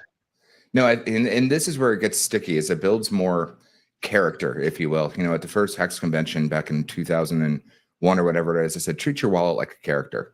And this is actually treating the in-game ecology and economy like a character. And how do you interact with that particular world, use case, and variable? How does that matter to you? But a lot of people have those kind of importance factors. Like, let's just take the game Animal Crossing for an example. It's a very simple game. You're just wandering around collecting flowers and stuff to put it in your house. But for that person, it means a lot. Same thing as like a Pokemon Go. You can take Animal Crossing without the PvP or the battle aspect of the gems. And it's still the same game. What you're getting is you're getting user retention of eyes and user retention of complexity. Mm-hmm. Yeah, I like that. Hey, Giff, that video was great. Right? I can't see him. I'm not sure if I'm lagging out or he's lagging out. I think I am. Can you guys still hear me? I can hear you fine. I can hear you. Yeah, yeah. Yeah. Okay, cool. There's a great background behind you, so that works. There you go. Oh, it's starting to come back. Yeah, that's just me. But yeah, no, it's fun to make. I just whipped it together this morning. So I just wanted to make sure I got Mickey into the fold. And introduced a new character. Andre's in our family, and he worked his way up the ranks to get the capo status.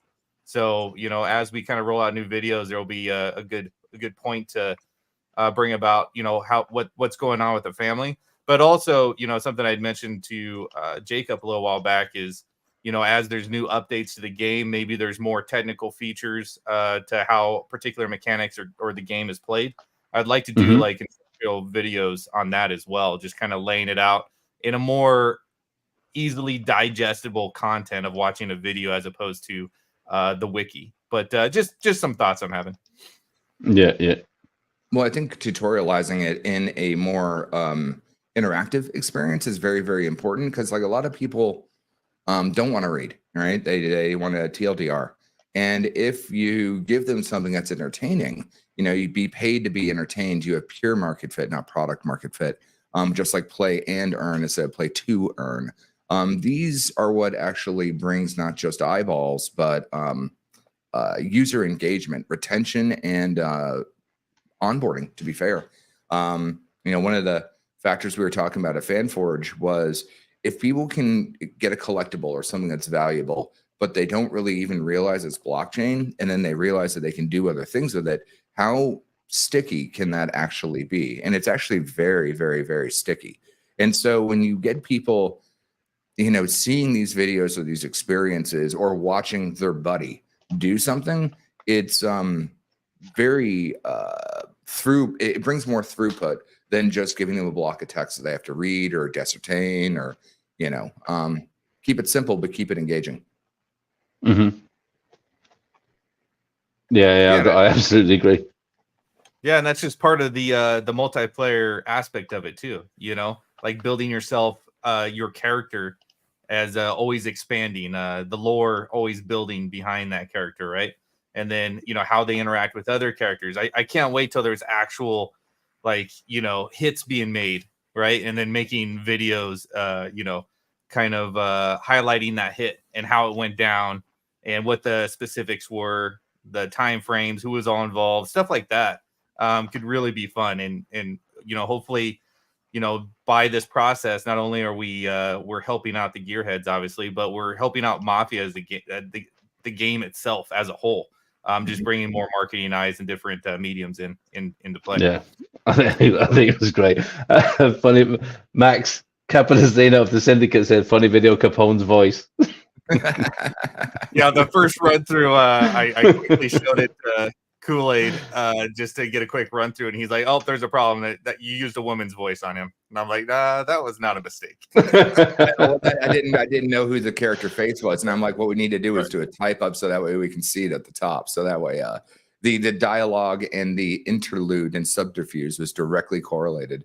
But yeah, no, it's great because now we're seeing more people do effort to put in the game that isn't just the developer dev press button fix this. People think that game developers or Web3 developers or all the rest of this can just press the magical fix it easy, make it suck less button, and that's really not the case. And when you bring user generated content into the mix, Now they're bringing subterfuge, subtext, storyline, and all the rest of that even puts more trajectory into where the project's actually trying to go. Yeah, I mean, for sure. What sort of more other questions do you have lined up for Jacob for later when he's back?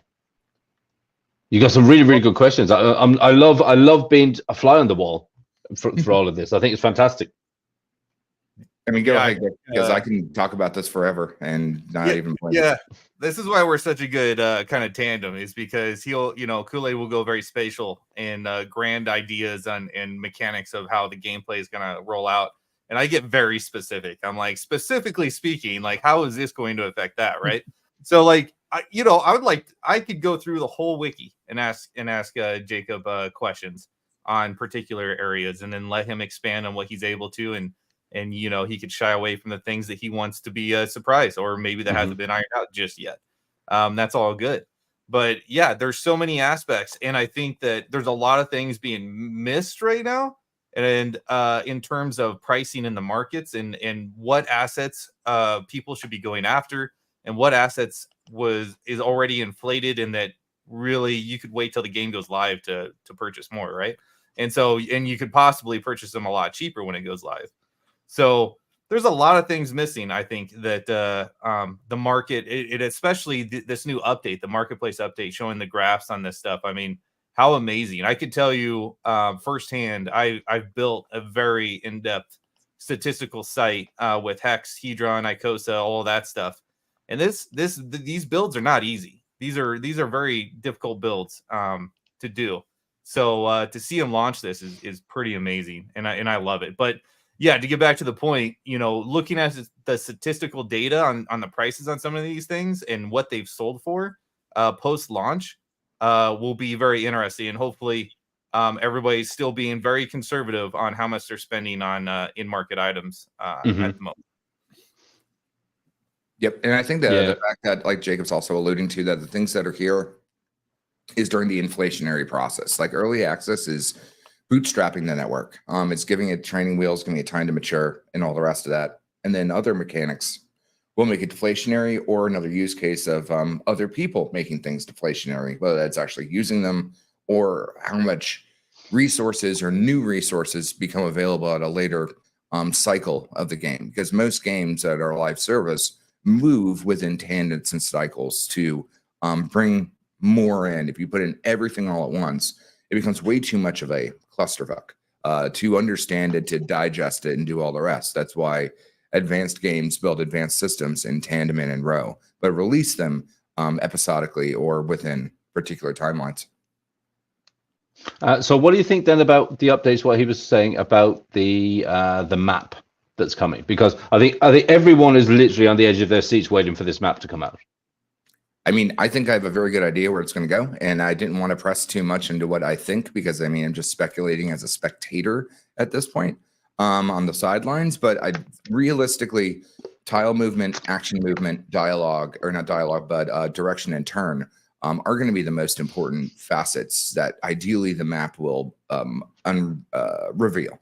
So, for example, like I already knew, 120 minutes per bodyguard per level, but I think you can only do an attack and a kill every 120 minutes as well. So those correlate back into each other. But how many movements and turns do you get between a particular time for cooldown? That's where helper bots can go into lay. And then we haven't even seen what drivers those helper bots can actually do. Are they purely defensive? Are they more strategic for doing heists and crimes? And we'll call it random encounters. Because random encounters is a huge aspect of getting experience points. Like think about killing boar in South Park, right? For World of Warcraft, and you're running around, it takes 10 billion boar to get to level 50. Well, these nodes or these tiles on the map aren't going to be just businesses, because that would clog everything together. They're going to be side streets where there's going to be an empty car or an expensive car next to a bank, but it's a high traffic environment. So those will have clearly a lot more witnesses, and most likely police within that area, because even going to jail hasn't really been talked about. Or back to the police car analogy, getting a ticket. You got written up at work. You're on a pip contract, right? So like how all that happens should be itemized by turn, action, and in-game stock and what you can engage with. And then there's also with the map, understanding where a HQ is going to be, because that would be probably rolled out that information after the map, because unless he gives you the ability to in-sock it at that scenario, he's just giving you the information at this time.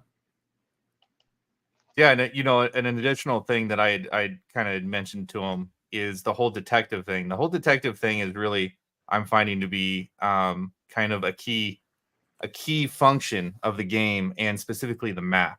And the reason why is you got to use the detective, right, to find your target. So what I'm kind of speculating on is it actually might be very difficult, or another way to put it, I don't think you're in that much danger not having a family and running around by yourself. Because from the way it sounds like you would have to use your detective to search for a particular username. So, but I don't know. I mean, does it just blanket a whole city and it tells you every character that's currently residing within that city? Or is it, or are you looking for a specific character? What do you think, Colt, on that one? Do you think, which way do you think it'll go? Well, to be honest, I have absolutely no idea where it's going to go. I've been asking Jacob questions for about this map for a long time, and he won't say anything about it. He won't say anything about it. But sorry, question. Yeah, he won't say anything about it to me, so I'm literally just sitting on sidelines and waiting.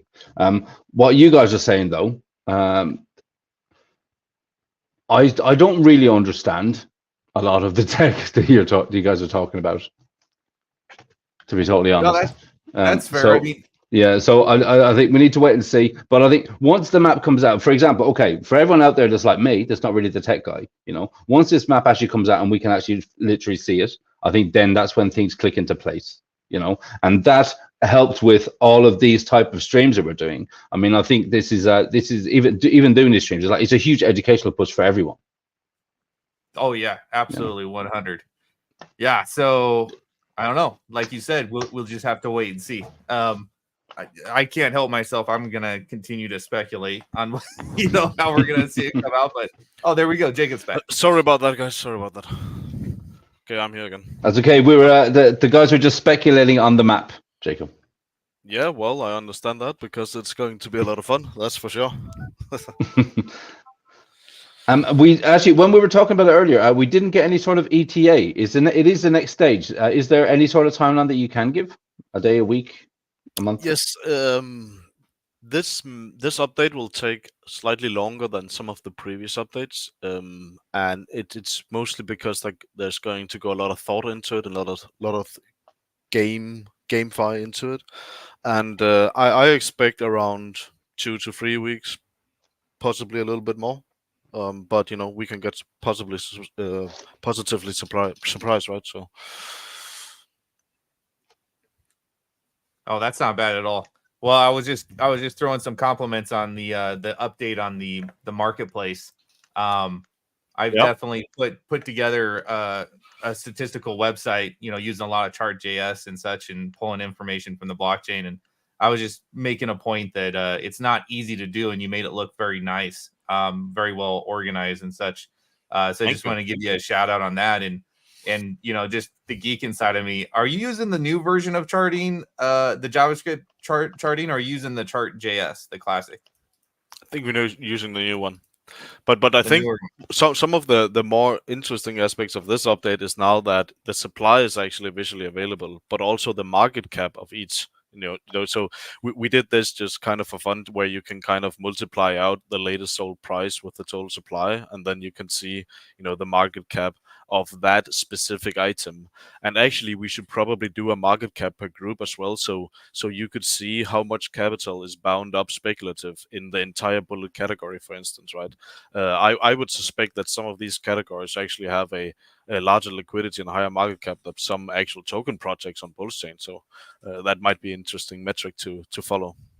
I like the added little drama there too, because you're showing the prices of the completed bids, right? And I think we could see this before, but now it's just organized a little bit nicer. So you could see who paid, like specifically their username, who paid the most for a specific item, or who paid the least, right? And so that's an interesting dynamic there. Yeah, kind of a username-based deck screener, right? Instead of just the kind of the anonymous part, the pseudo-anonymous part of the wallets, right? And I think that's kind of cool to have a name on who made a good buy and who made a bad buy, or sell, or vice versa.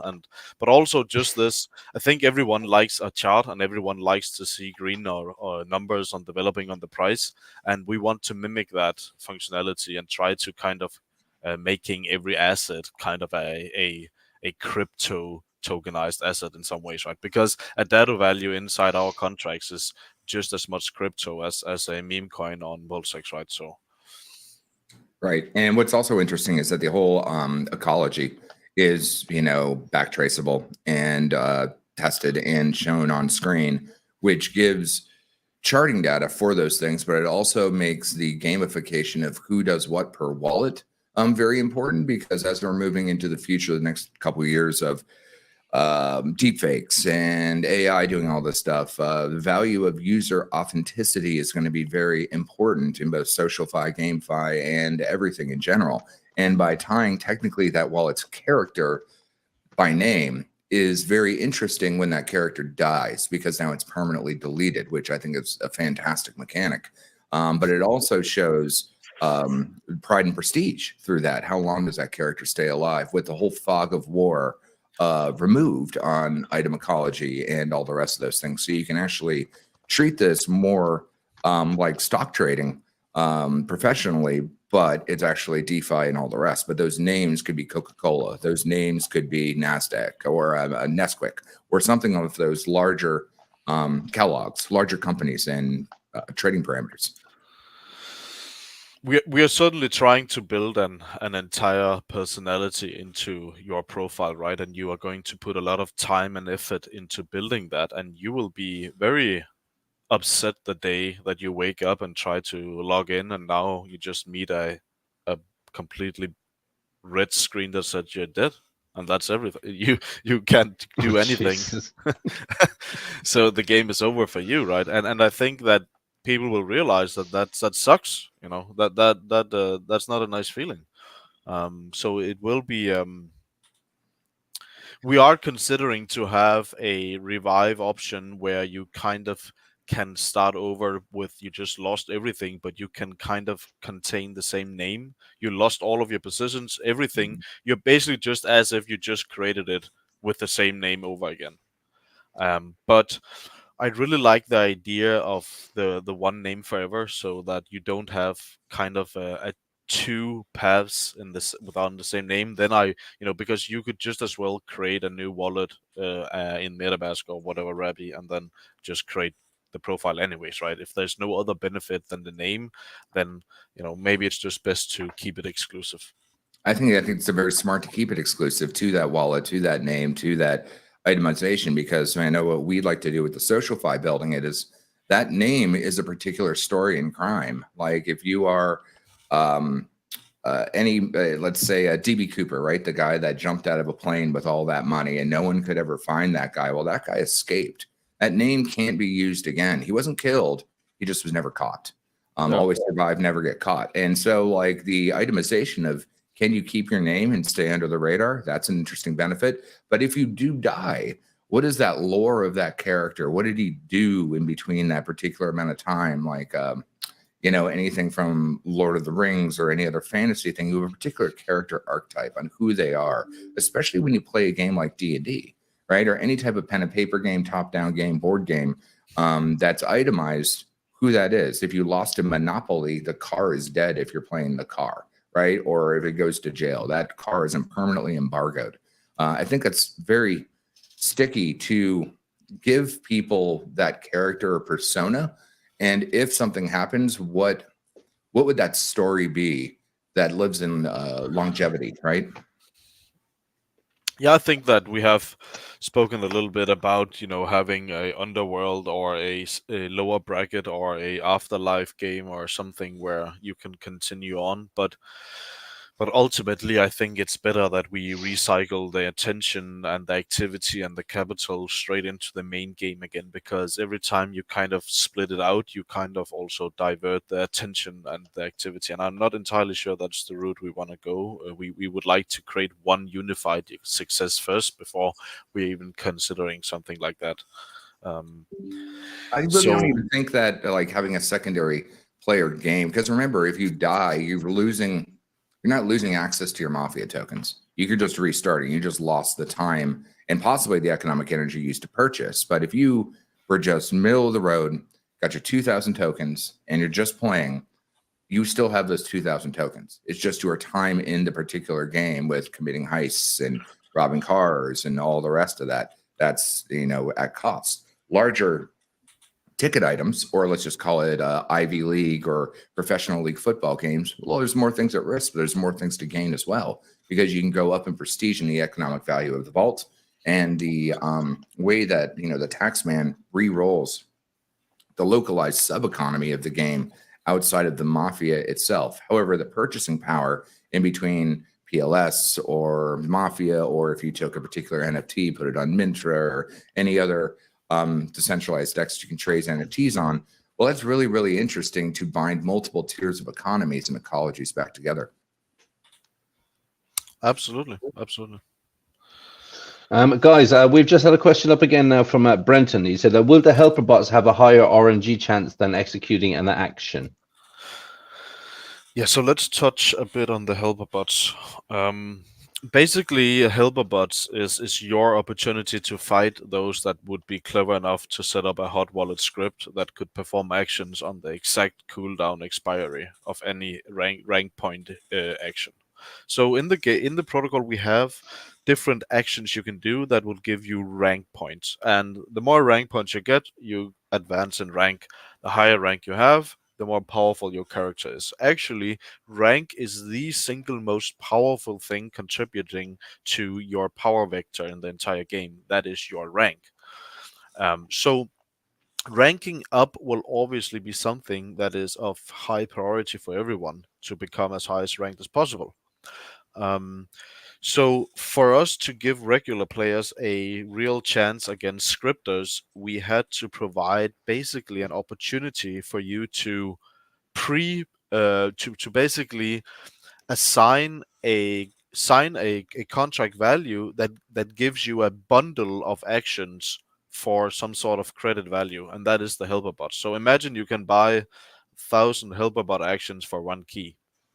Now you can say, I want to have 1,000 actions on this specific crime action that gives me X amount of rank points.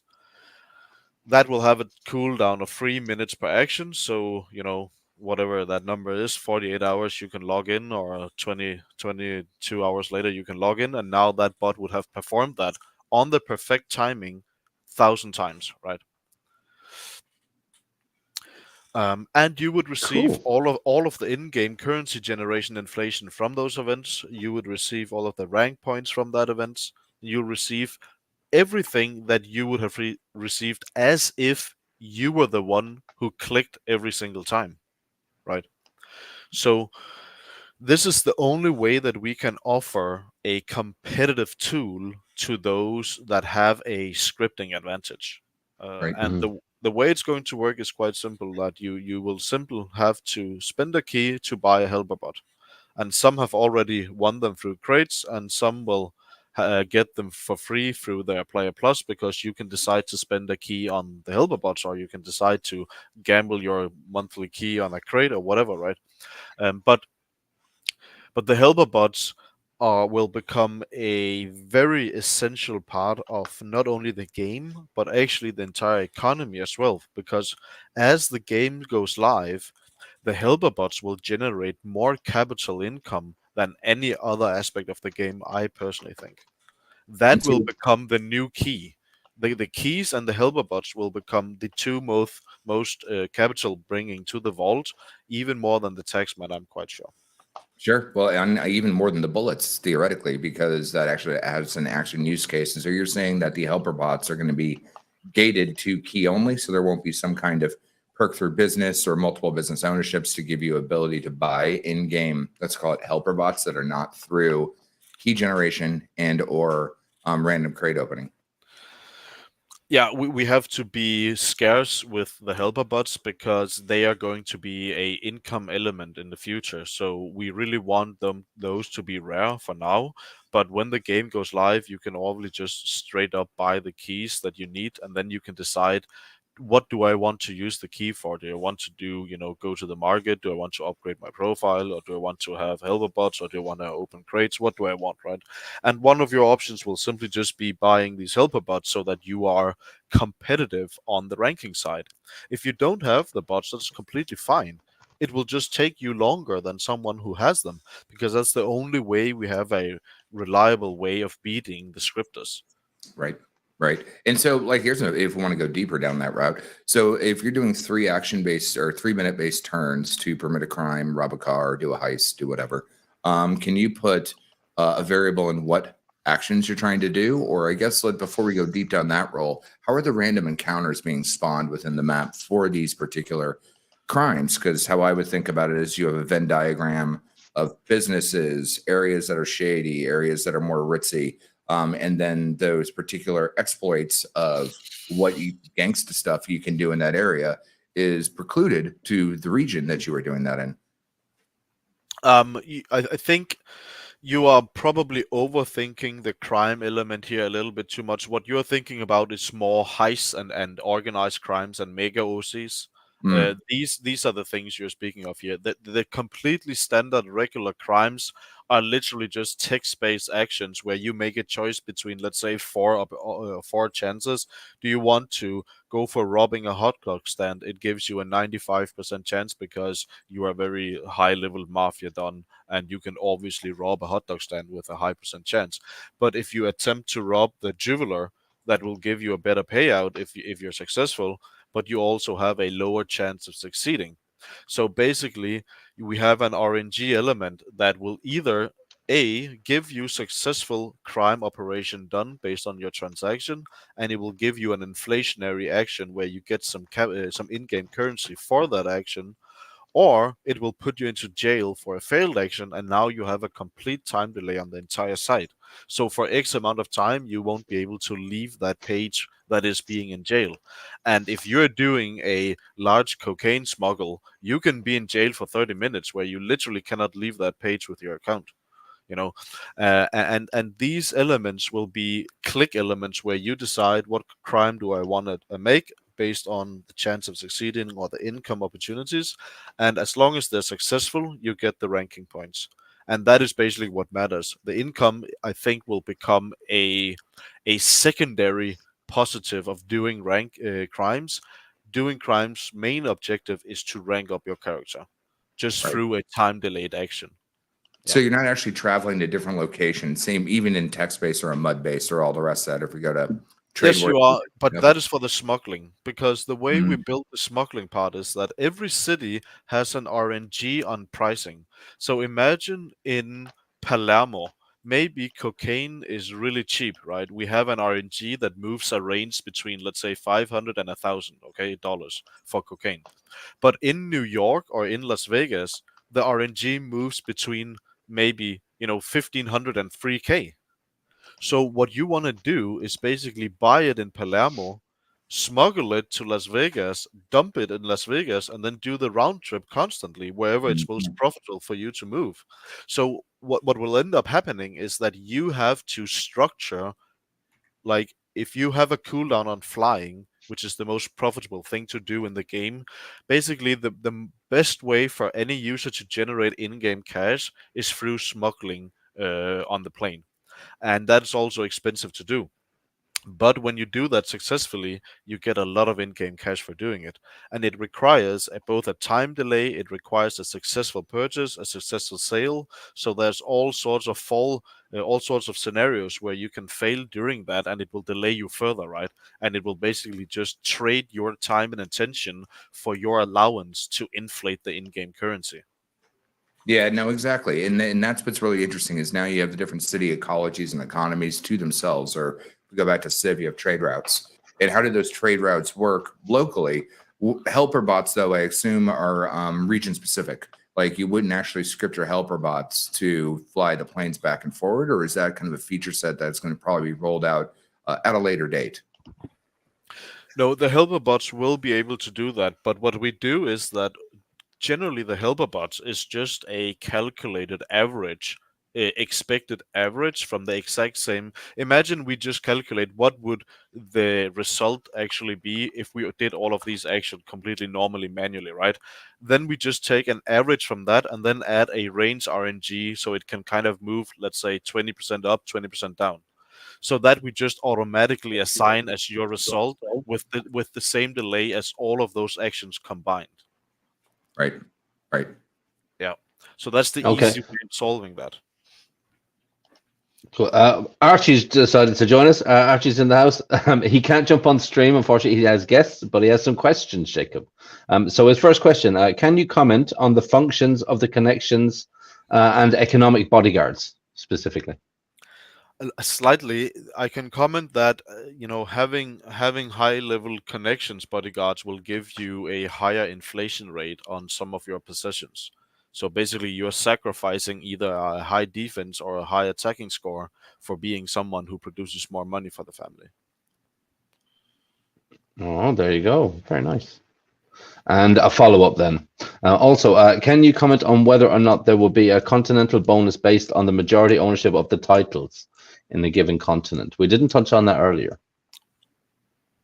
I don't want to give away much more of the map update than I already have, so I would unfortunately have to pass on that question, Sir Archie. Archie's a Civ player too, so my apologies. No, it's okay. There should be always something behind the curtain to create intrigue and all the rest. Yeah, definitely. Hey, Gift, did you want to talk about any of the code-based stuff while we got Jacob on? Nothing really in particular. Okay.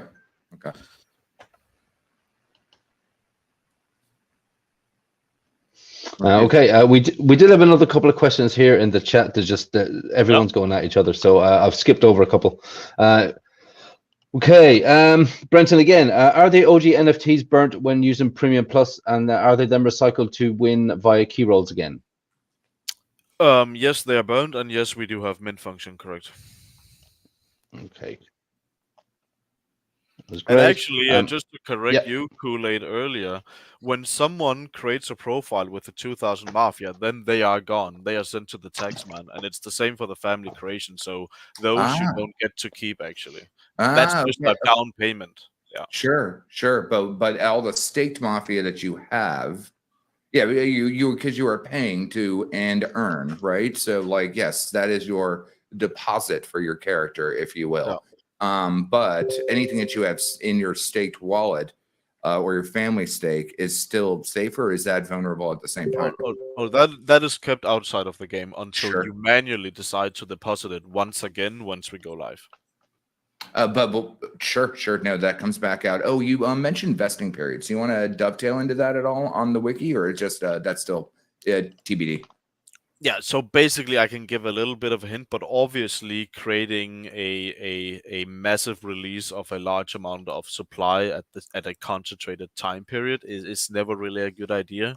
So what we're going to do is we're going to figure out a way where we can either make some user options, or we can make some sort of automatic vesting periods, or we can make some sort of further incentives to actually utilize it going forward, right, and just keep it inside. So we are focused on trying to offer a solution that everyone is thinks that benefits them, and anyone can decide what they want to do.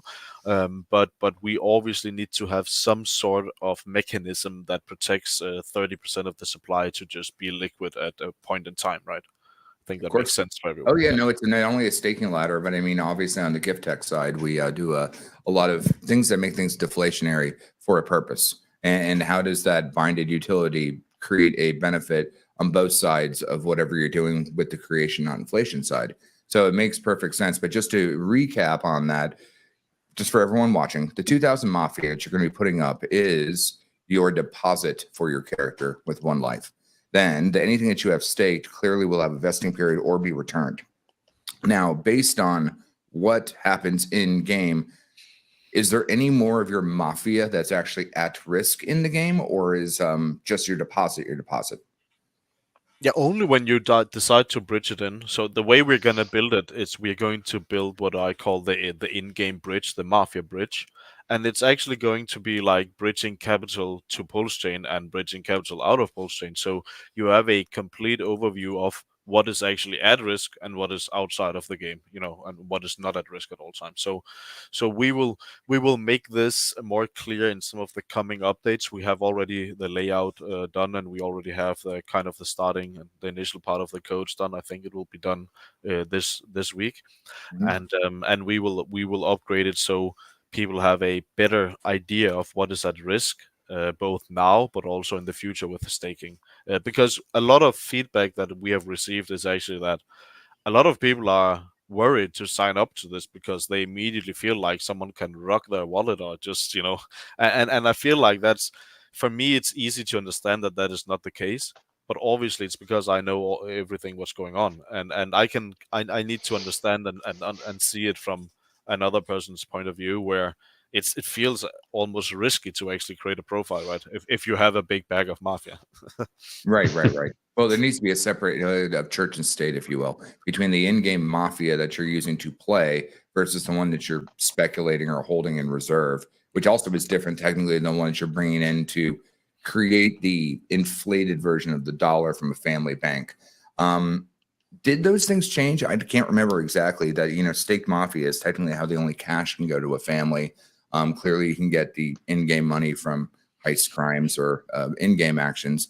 But when game goes live in live service versus early access, will the family bank be changed from its staking parameters? Yeah, we will do some updates around that, and we will figure out how we will integrate the MAFIA token directly into the game, because one thing is the direct deposit of MAFIA into the protocol. The way that I'm envisioning it right now is that when the game goes live, the only way to get capital into the game is through either buying a key or using MAFIA.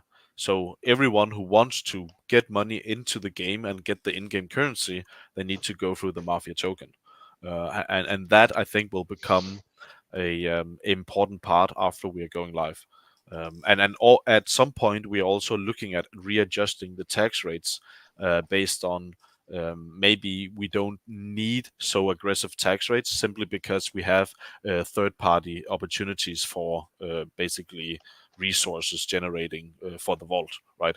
We have already seen on the site right now, you can check the resource chart, and we have actually seen that the key sales themselves has already surpassed the tax, entire system of tax generated by all of the sales since inception, right? So that just shows that you have a utility project where you can add on a piece of utility that suddenly becomes the main driver of the entire economy, right? And that is quite incredible, I think. No, it really is too. It really is. And then, like I said, it's just very fascinating to see all this happening and unfold in real time, and what further use cases for that particular metric model, which has a value outside the game, but also it has a value inside the game, and how that reflexively affects everything else. Everything is, you know, binding loops and reinforcement loops, or balancing loops. So it's really fascinating how you're all putting this together, with the ability for other people to understand that may not have more technical minds, whether you understand the crypto side or more gamification minds, but also letting people that just have fun, sometimes who want to just play a Candy Crush or something like that. And it gives all those opportunities, as long as it's just expressed on how it all works together. Yeah, I really think that this, you know, this entire narrative around the vault is so powerful, you know, because you have this very clear number that everyone just has a shared understanding that this is what the players can get, and you have this very clear list of people and exactly what they're gonna get each week, right? And I think that is kind of a very drawing narrative, where you have this central bank that will literally pay anyone just as yield for playing. And that is something new that we are bringing to, I think, the market with this game, and hopefully this vault will grow so big that it simply can't be ignored. Right? Already now, I think it has performed quite well, and I'm sure that before we get to actually launching the entire game, this vault would be of sizes that probably no one had imagined. Sure. Well, it also Yeah, has I think. Go ahead, sir.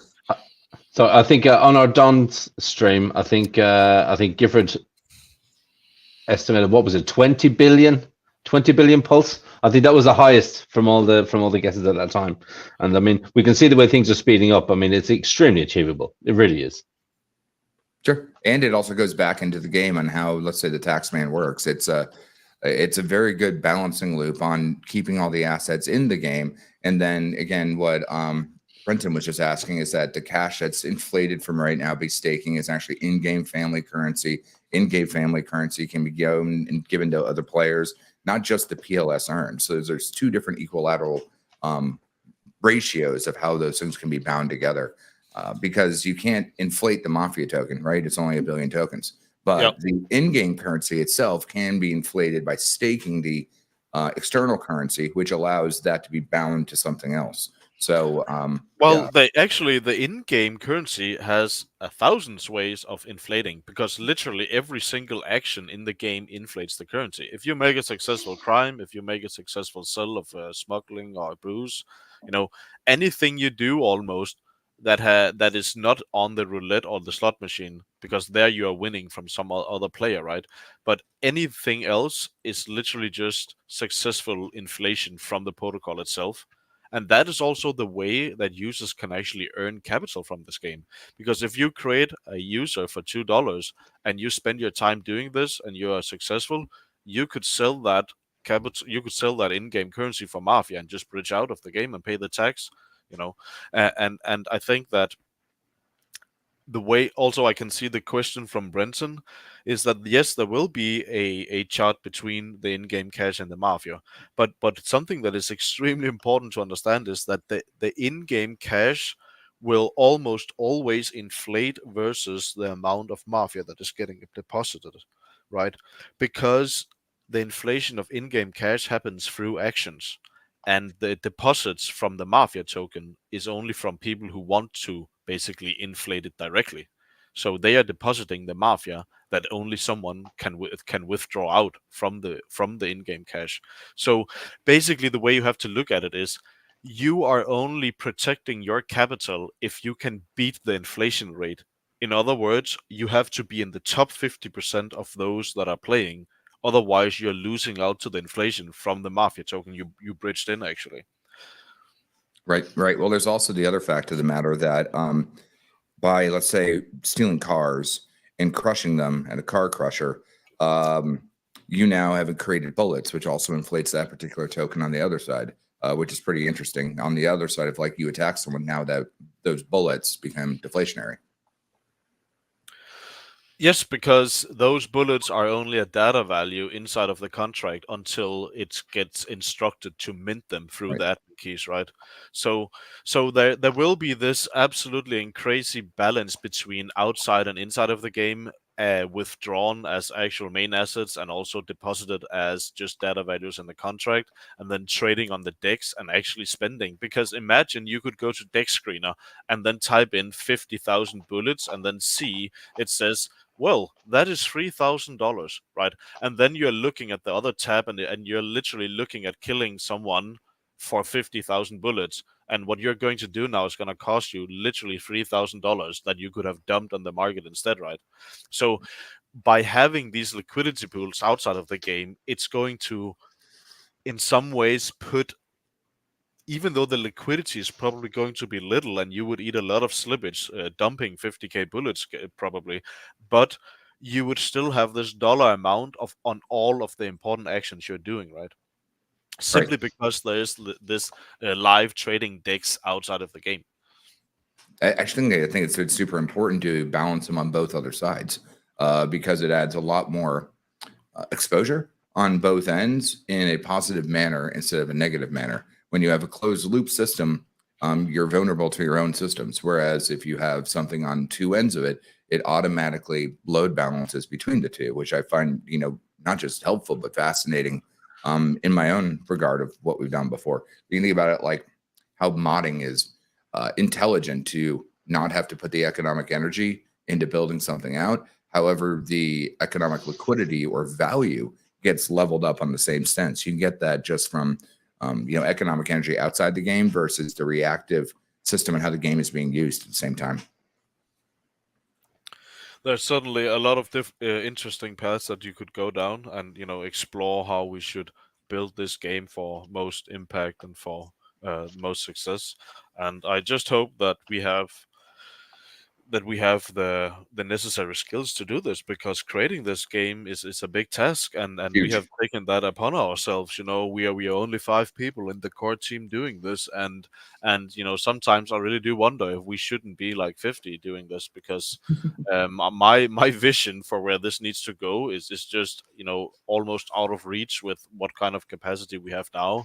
Even though I think we are able to push significant updates on a kind of timely manner, I just think that my upper level vision for this is just so large that sometimes I just think that we are almost in deep waters, right? No.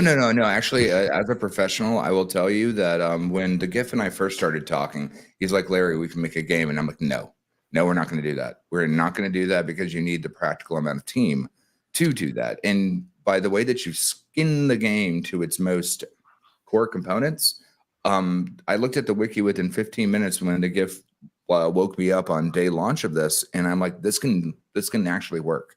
Like, this feasibly, I would sign up to make something like this, or I am going to sign up to play something like this. But when it comes down to expanding on this type of stuff, there may be people that that have expertise from character artists, game developers, all the rest of those type of things that can make this not just expandable, but universally scalable. And that's what's absolutely fascinating about this versus like an Illuvium or an Axis Infinity or something like this, is that there's many ways that just not the armature of it can be used, but how it can be expanded. But I think that you guys have very appropriately and professionally scoped yourself out, and realistically, it's live service. So you don't have to have it all done today. It just has to be balanced to what it is doing today.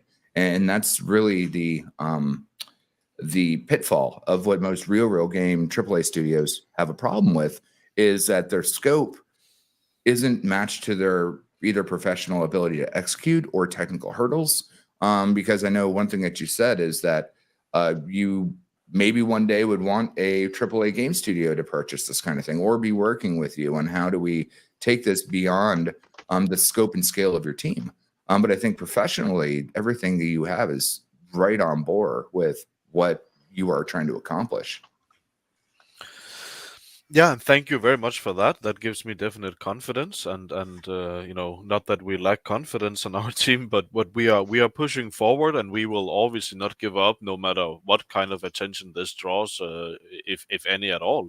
But I think that we have already seen from our community that the interest is real, and people see that this could be something different, right? And that to me just lights a fire under us as a team, right? We see that we have potentially hit the nail on the head with this one, and obviously that also really fires up at the team that is building it when you see it being used and you see it being speculated on and how it can be used. And when you start seeing people using different features you built to their advantages, and maybe even sneaking around doing stuff you didn't expect, that's a very giving moment for a developer, and also something that you learn a lot from, right?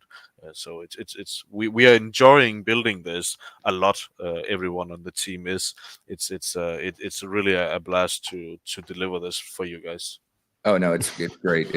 I'm excited, and I think I see that you finally fixed the bug that you can pay for the pulse price with MAFIA, and it would accept that because it seems to give you the reject letter now when you do that. So tip of the hat on everything, and that's why I try to at least come in altruistically with my professional hat on when I'm trying to report these bugs, because I know what to look for. And this is really what GameFi, especially between game devs, is about. We all want to see all of this succeed. And ideally, it's about giving a great experience to your users, your players. And as people who build that kind of stuff, we get super happy because other people are happy. And it worked. You know, the term ship it, it got out there. It worked. It's fun. It's better than the other side, which is critical failure. And yeah, I can't give a bigger tip in the hat. It's been 2 hours and I don't want to drag any more out of you because I could literally talk to you for days on this kind of stuff.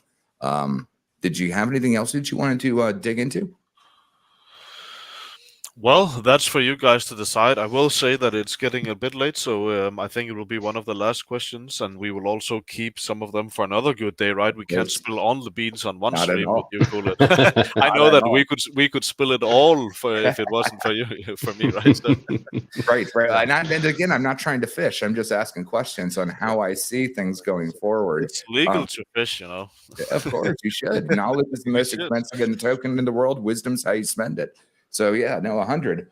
I really don't have anything. I think we went over some great nuggets of knowledge on how this thing should be done. And I think getting all of us back together for another roundtable, just like me and Archie last night, was absolutely fun on how we talk about this kind of stuff and take that kind of stuff to the next level. It's really great content when you come together. The Dawn meeting was awesome, right? And we should definitely do that soon again. And I can just quickly, on an ending note, just speak on the short-term next updates. Well, the next few days we're focusing on the private inventory feature and the custom description field for each product, so for each profile, so you can basically write you know, my name is KryptoKoolaid, and you know, I like flowers and I like playing MAFIA, whatever, I like dancing. So and others will write, you know, don't mess with me, because then you're gonna get 2 bullets in the neck, you know, from my 4 elder accounts or whatever. So so it kind of adds this communication aspects as well, where people can use that to express themselves through their public profile. And then the inventory hidden feature, where we are going to allow the owner of the inventory to decide if it should only be visible to themselves, the family themselves, and or everyone, right? Like public, right? Oh, interesting. Yeah, the old update was that, like, on game launch, everyone has God of War on their inventory, or got Fog of War on their inventory. So yeah, so now it's going to be that's a Player Plus feature that you can kind of start hiding that a little bit more, because as the protocol will go live, it's quite important that some data values are hidden as best as possible. Especially, obviously, the most important one, I would say, is your health amount. Your active health amount is the number one priority information we need to hide, and the number 2 will be your rank percentage. And probably number 3 would be core mechanisms inside of the kill contract. So there are different things that we need to really do a good job of hiding, and also making sure that only the correct people can receive that information. For instance, us being able to make a private communication service where you can write a letter to Gifford. It would be pretty bad if the syndicate could, you know, sniff that out and read your communication, right? So, well, Hunter, actually, there's a couple other points that just for like you go, just because you're tipping on that real quick. So would that hidden mechanic be everything else but businesses? Because businesses strictly right now are locked into the public viewing on your family profile page. And the last other thing, if you just want to give, and so I won't go into the weeds on it, the promotional money, how is all that using to level up your character without just it being honor? Because honor is another one that you were saying that can be spent. And if we want, we can table all these questions for the next time if we want to not worry about that. Yeah, they are beautiful questions, and I would love to answer all of them. But I think we should do that, Kool-Aid. Let's do that for another time. But obviously, the business items, they will be listed with the owner straight on the map and everywhere on the family pages. So that one you cannot hide. You know, but one of the more important things we want to hide as well is your bullet amount. So right now we just have it for promotional sake, but over time we really want to try and hide that as well, because that will determine what player is dangerous and what is probably not. So information like your health and your bullet amount, and also obviously your location and your bodyguard setup, you know, those kind of things, basically everything you have equipped that either benefits you offensively or defensively, that needs to be hidden information. Otherwise, this just becomes a game of who has the better Chrome extension tool. Right. So, Exactly. Yeah. Exactly. Well, next time we'll dive in even deeper, man. It was great to finally get a good 2-hour call with you, because we could do it for a lot more, but intrigue requires time and dialogue. So looking forward to the next one, guys. Thank you very much, sir. That was nice speaking with you, and Giff as well. He's not been here the last couple of minutes, but it was beautiful having you on and speaking with you. And thank you very much, both of you, for putting all of this time and energy into what we're building. It's. I think right now I couldn't even imagine this game if you weren't there to give Archie an actual run for the money, because otherwise he would just run with the show, right? I think that you guys provide a massive balance to the game right now that is extremely healthy. So thank you very much for taking that role upon you, and basically thank you very much for trusting in me, because I know that obviously we are not even launched yet, and there are significant capital from many sides put forward, right? So we have to bring this baby home, and I really hope that we are able to do that in the way that we are all dreaming about, right? So let's Do it thank together, you very baby. much for that support. Yeah, thank Team you. win. All right, guys. Okay, I'll have to jump out. See you guys. Perfect. Yeah, no problem. Thank you very much, guys. So yeah, that was fun. that was intense. That was intense. That was great. That was honestly that was fantastic. Really, thank you so much. Thank you so much. Really. All right, I will end the stream officially. So guys, if you are still watching, we got 78 people here. Head over to Hex Token's channel. He went live 13 minutes ago, and he will be covering. He'll get to the MAFIA segment of his stream in about 20 minutes, I guess. So it's perfect timing. Everything's kind of lined up. There we go. So guys, I will talk to you all later. Like and subscribe, all of that good stuff.